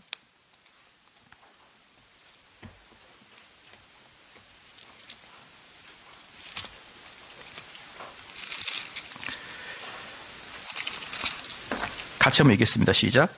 내 속사람으로는 하나님의 법을 즐거워하되. 그렇죠. 내 속사람으로는 하나님의 법을 즐거워하되. 23절 시작. 내 지체 속에서 다른 한 법이 내 마음의 법과 싸워 내 지체 속에 있는 죄의 법으로 나를 삼아. 여기서 뭐라고 합니까? 내 속사람은 죄와 싸워서 이기기로 해요. 그렇죠. 그리고 속사람이 있고 또 한 사람이 또 한 명의 세력이 있다든지 또 하나 세력. 그렇죠. 이 세력이 있어요. 우리 안에. 지금 이 로마서 8장은 거듭난 자일까요? 거듭나지 않는 자일까요? 거듭난 자예요. 왜냐하면 거듭나지 않는 자는 절대로 그 속사람이 변하지 않거든요. 속사람이 변했음에도 불구하고 속사람이 변했는데도 또 다른 세력이 있어요. 무슨 세력이죠? 죄의 세력이에요. 죄의 세력. 근데 이 죄의 세력이 그 마귀의 세력이기 때문에 속이는 자잖아요. 근데 이 마귀의 세력이 속이면서 말이 있던데 마귀라고 여기지 않고 네 거야, 너 거야라고 얘기하는 거예요. 날 거라고. 그러니까 요것을 딱 잘라내면은 나를 공격하는 것 같다 이 말이에요. 나를. 무슨 말인지 알겠죠? 그래서 마귀를 속이는 자라고 하는 거예요. 마귀를. 그러니까 우리 마음 속에 하나님 여기서 여러분들 중에 정말 성령 충만함 받고 기도하고 싶고 말씀에 깊이 파묻혀 싶고 그렇게 안 하고 싶은 사람이 어디 있겠어요? 이 수요일 날 밤에 나오는 사람 중에 다 그렇게 하고 싶으면 안 되죠. 그러니까 왜 내 안에 또 다른 법이 그걸 못하도록 막아내는 것이죠. 그게 심지어 성도한테도 그러더라 이 말이에요. 성도한테도. 거듭난 성도에게도 그런 또 다른 세력이 있더라 말이죠. 그래서 7장 20에 한번 씁시다. 거듭나지 않는 자들은 죄의 법을 즐거워한다. 거듭나지 아니한 자들은 죄의 법을 즐거워한다. 죄의 법을 즐거워하는 것이죠. 자연인은 지옥불에 들어갈지언정 죄의 법을 죽이는 것을 원하지 않으며 그래서 자신을 부나 권력 등 신뢰하는 자는 자신을 신뢰하는 자는 천국에 들어가기가 어렵다고 설하는 것입니다. 그렇죠. 믿음의 열매인 거룩함에 대해 우리의 본성은 적대적입니다. 따라서 거룩한 그리스도의 인격에 대해서도 적대적입니다. 이들은 죄를 사랑하고 그리스도를 미워합니다. 그리스도의 길은 너무 협소하여 느슨한 사람들은 다니지 못하고 반드시 겉과 속 전부 그리스도의 왕권에 굴복해야 됩니다. 하지만 이것은 어려운 일 아니겠습니까? 그러나 그리스도의 의는 우리 내면이 아니라 바깥에 존재하는 실체입니다. 이에 대항해 마귀적 부패 전체가 무기를 들고 일어섭니다. 부패한 본성은 믿음에 속한 어떤 것도 결코 우호적으로 바라보지 못하는 것이에요. 우호적으로. 자, 세 번째 부패한 이성은 믿음에 적대적이고 불신앙이 우호적입니다.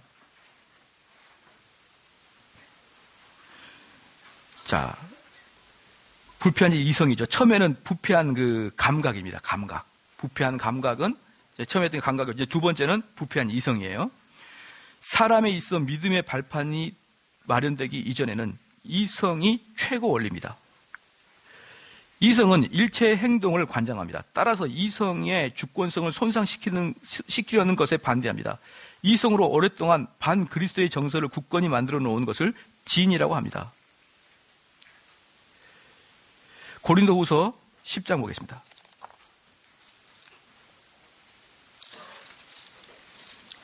고린도후서 10장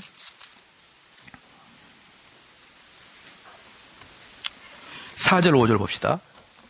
4절 5절. 이게 우리가 선교나 전도할 때 아주 중요한 여러분이 생각할 내용인데요. 같이 한번 읽겠습니다. 시작. 우리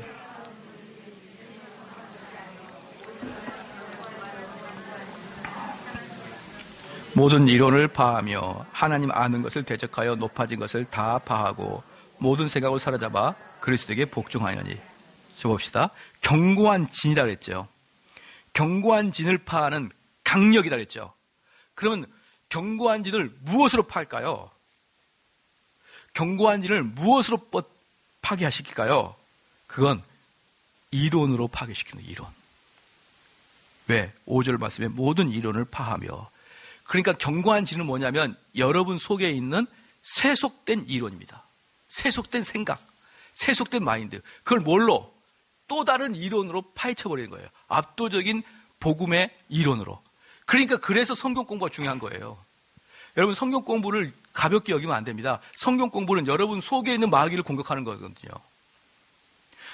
내 속에 있는 진을 파헤칠 때 막 흔들면서 사탄아 나가라 나가라 그런다고 사탄이 뿡뿡 나갔으면은 그 사탄 너무 가볍죠.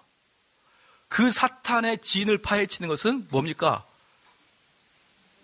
성경을 배워서 성경에서 배우는 또 다른 이론으로 그 내 이전의 이론을 깨버려야 되는 것입니다. 그래서 모든 이론을 5절에 모든 이론을 파하며 하나님의 아는 것을 대적하여 높아진 것을 다 파하고 모든 생각을 사로잡아 그리스도에게 발 아래 복종시키는 거예요. 모든 생각을 그리스도 발 아래 복종시키는 이게 뭡니까 전반적으로. 그러니까 사람은요 이론적으로 이해가 돼야 마음이 움직이는 겁니다. 그러니까 성경 공부를 대충 하지 말고 여러분들 마음이 움직이도록 성경 공부를 해야 되는 거예요. 마음이 움직이도록. 그러니까 계속 들으면은 어떻게 돼? 맞아. 그 말이 맞는 것 같다. 이렇게 응답이 되면은 성공이 되는 거예요. 시덥지 않은 소리네. 그러면 끝장나는 거지만, 나는 그렇게 생각 안 했는데 들어보니까 일리가 있네? 이렇게 되면요, 여러분 되는 겁니다. 그때부터 가능해요. 그때부터. 왜? 그때부터 이론이 내 머릿속에 있는 것을 바꿔나가기 시작하니까. 그렇죠? 그래서 저는 항상 말합니다. 목사는 어디 보고 싸움한다? 여러분 두뇌 보고 싸움한다, 목사는. 여러분 뇌에 있는 그런 세속적 가치관을 공격하고 인간적인 인본적인 가치관 공격하고 마귀가 준 진 파괴하고 이것은 여러분과 나와의 논리적 싸움이에요. 논리 싸움. 누가 더 근거를 더 대고 누가 더 설득력 있는 대화를 통해서 하느냐에 달려있는 거라는 것을 아셔야 됩니다. 아시겠죠? 자, 그럼 전도가 어떻게 되십니까? 지나가다가 막 땅밖에 기도하고 하늘에서 막 기도하고 이런 거 아니에요. 전도는 그들에 가가지고 진지하게 성경 공부 가르쳐줘. 그래서 제가 선교사한테 맨날 이야기합니다. 선교사들 보면요, 그 사람들한테 두 가지 약점이 있어요. 선교사들한테. 첫 번째 제일 큰 약점은 언어가 잘 안 된다는 것이죠. 그리고 두 번째, 그 사람들을 약간 낮춰봐요. 그래서 우리 한국에서 가르칠 수 있는 이런 깊은 성경 공부를 못 가르쳐요. 그냥 예수님은 사랑이다 이렇게만 가르칩니다. 그러한 이론으로는 절대로 못 바뀝니다. 사람이. 거기 아무리 그게 흑인이라도 다 영혼이 있는 사람들인데요.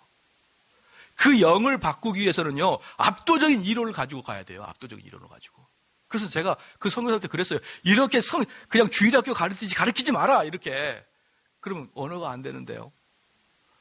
할 말이 없죠. 주일학교 가르치듯이 모세는 식견을 받았단다. 아론은 금송아지를 돌렸다. 그렇게 이야기 스토리시로 가가지고는 어떤 누가 이론을 바꿉니까? 그들에게는 전통이 있고 수백 년, 수천 년 동안 자기들이 해온 전통이 있는데 그 이론을 파하는 것은 바로 이론으로 해야 되는 것이다. 조금만 더 하고 마치겠습니다. 그래서 이성은 자신을 높입니다. 이성은 계시가 이성의 원리에 부합하는 징표를 갖고 있지 않으면 계시에 굴복하려 들지 않습니다. 이들은 계시를 이성의 법정에 소환하여 판단하려고 합니다. 즉 자신의 이성을 높여 하나님의 지혜에 맞서도록 만든 것입니다. 그리스도를 아는 지식에 역행하는 이성적 추론은 그 이성과 마찬가지로 본성적입니다. 무슨 말입니까? 믿음을 뭐의 밑에 두고 있는 거죠? 이성의 밑에 두고 있는 거예요. 믿음을 이성의 밑에 두고. 그래서 이겁니다. 이성적으로 받아들이면은 이성적으로 오케이 되면은 받아들여요. 이해가 되네? 합리적이네? 받아들입니다. 근데 이성을 넘어가면 받아들이지 않아요. 이것도 불신앙이다. 아시겠죠? 여러분, 창조과학회가 가장 큰 문제가 뭐죠? 창조과학 가장 큰 문제를 성경을 과학으로 증명하려고 그래요. 성경에 과학이 있는 거예요. 안 됩니다, 그거. 창조과학회 그거. 그렇게 해서는. 어디 성경을 과학으로 증명합니까?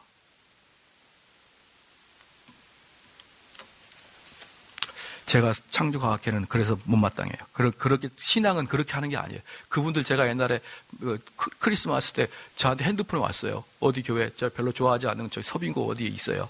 거기서 연말 한다고, 한다고 오래요. 그래서, 나한테 왜 왔니? 근데 그게 단체 문자인지 몰랐죠. 단체 문자인지 모르고 갔어요.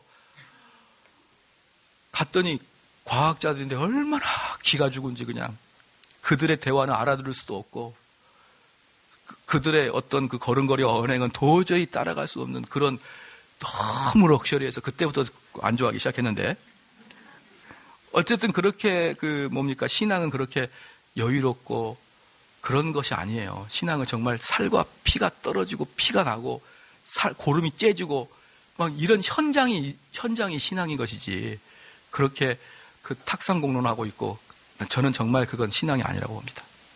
그래서 오늘은 이제 여기까지 하고, 뭐 오늘 처음에 이제 소개하는 것이라 좀 많이 늦었는데, 원래는 제가 10조까지 하려고 했습니다. 10조까지. 누가 불신자인가? 내일 꼭 오셔야 됩니다. 누가 불신자인가? 당신이 불신자이거든요. 이제 보면은 다 나옵니다. 누가 불신자인지 다 나와요. 그래, 안 나오고 그러면 적당하게, 나 말고 불신자 많구나, 이렇게 생각하면 안 되는 것이죠. 자, 기도하겠습니다. 하나님 아버지, 참으로 감사합니다. 주께서 귀한 성찬 사경연을 통하여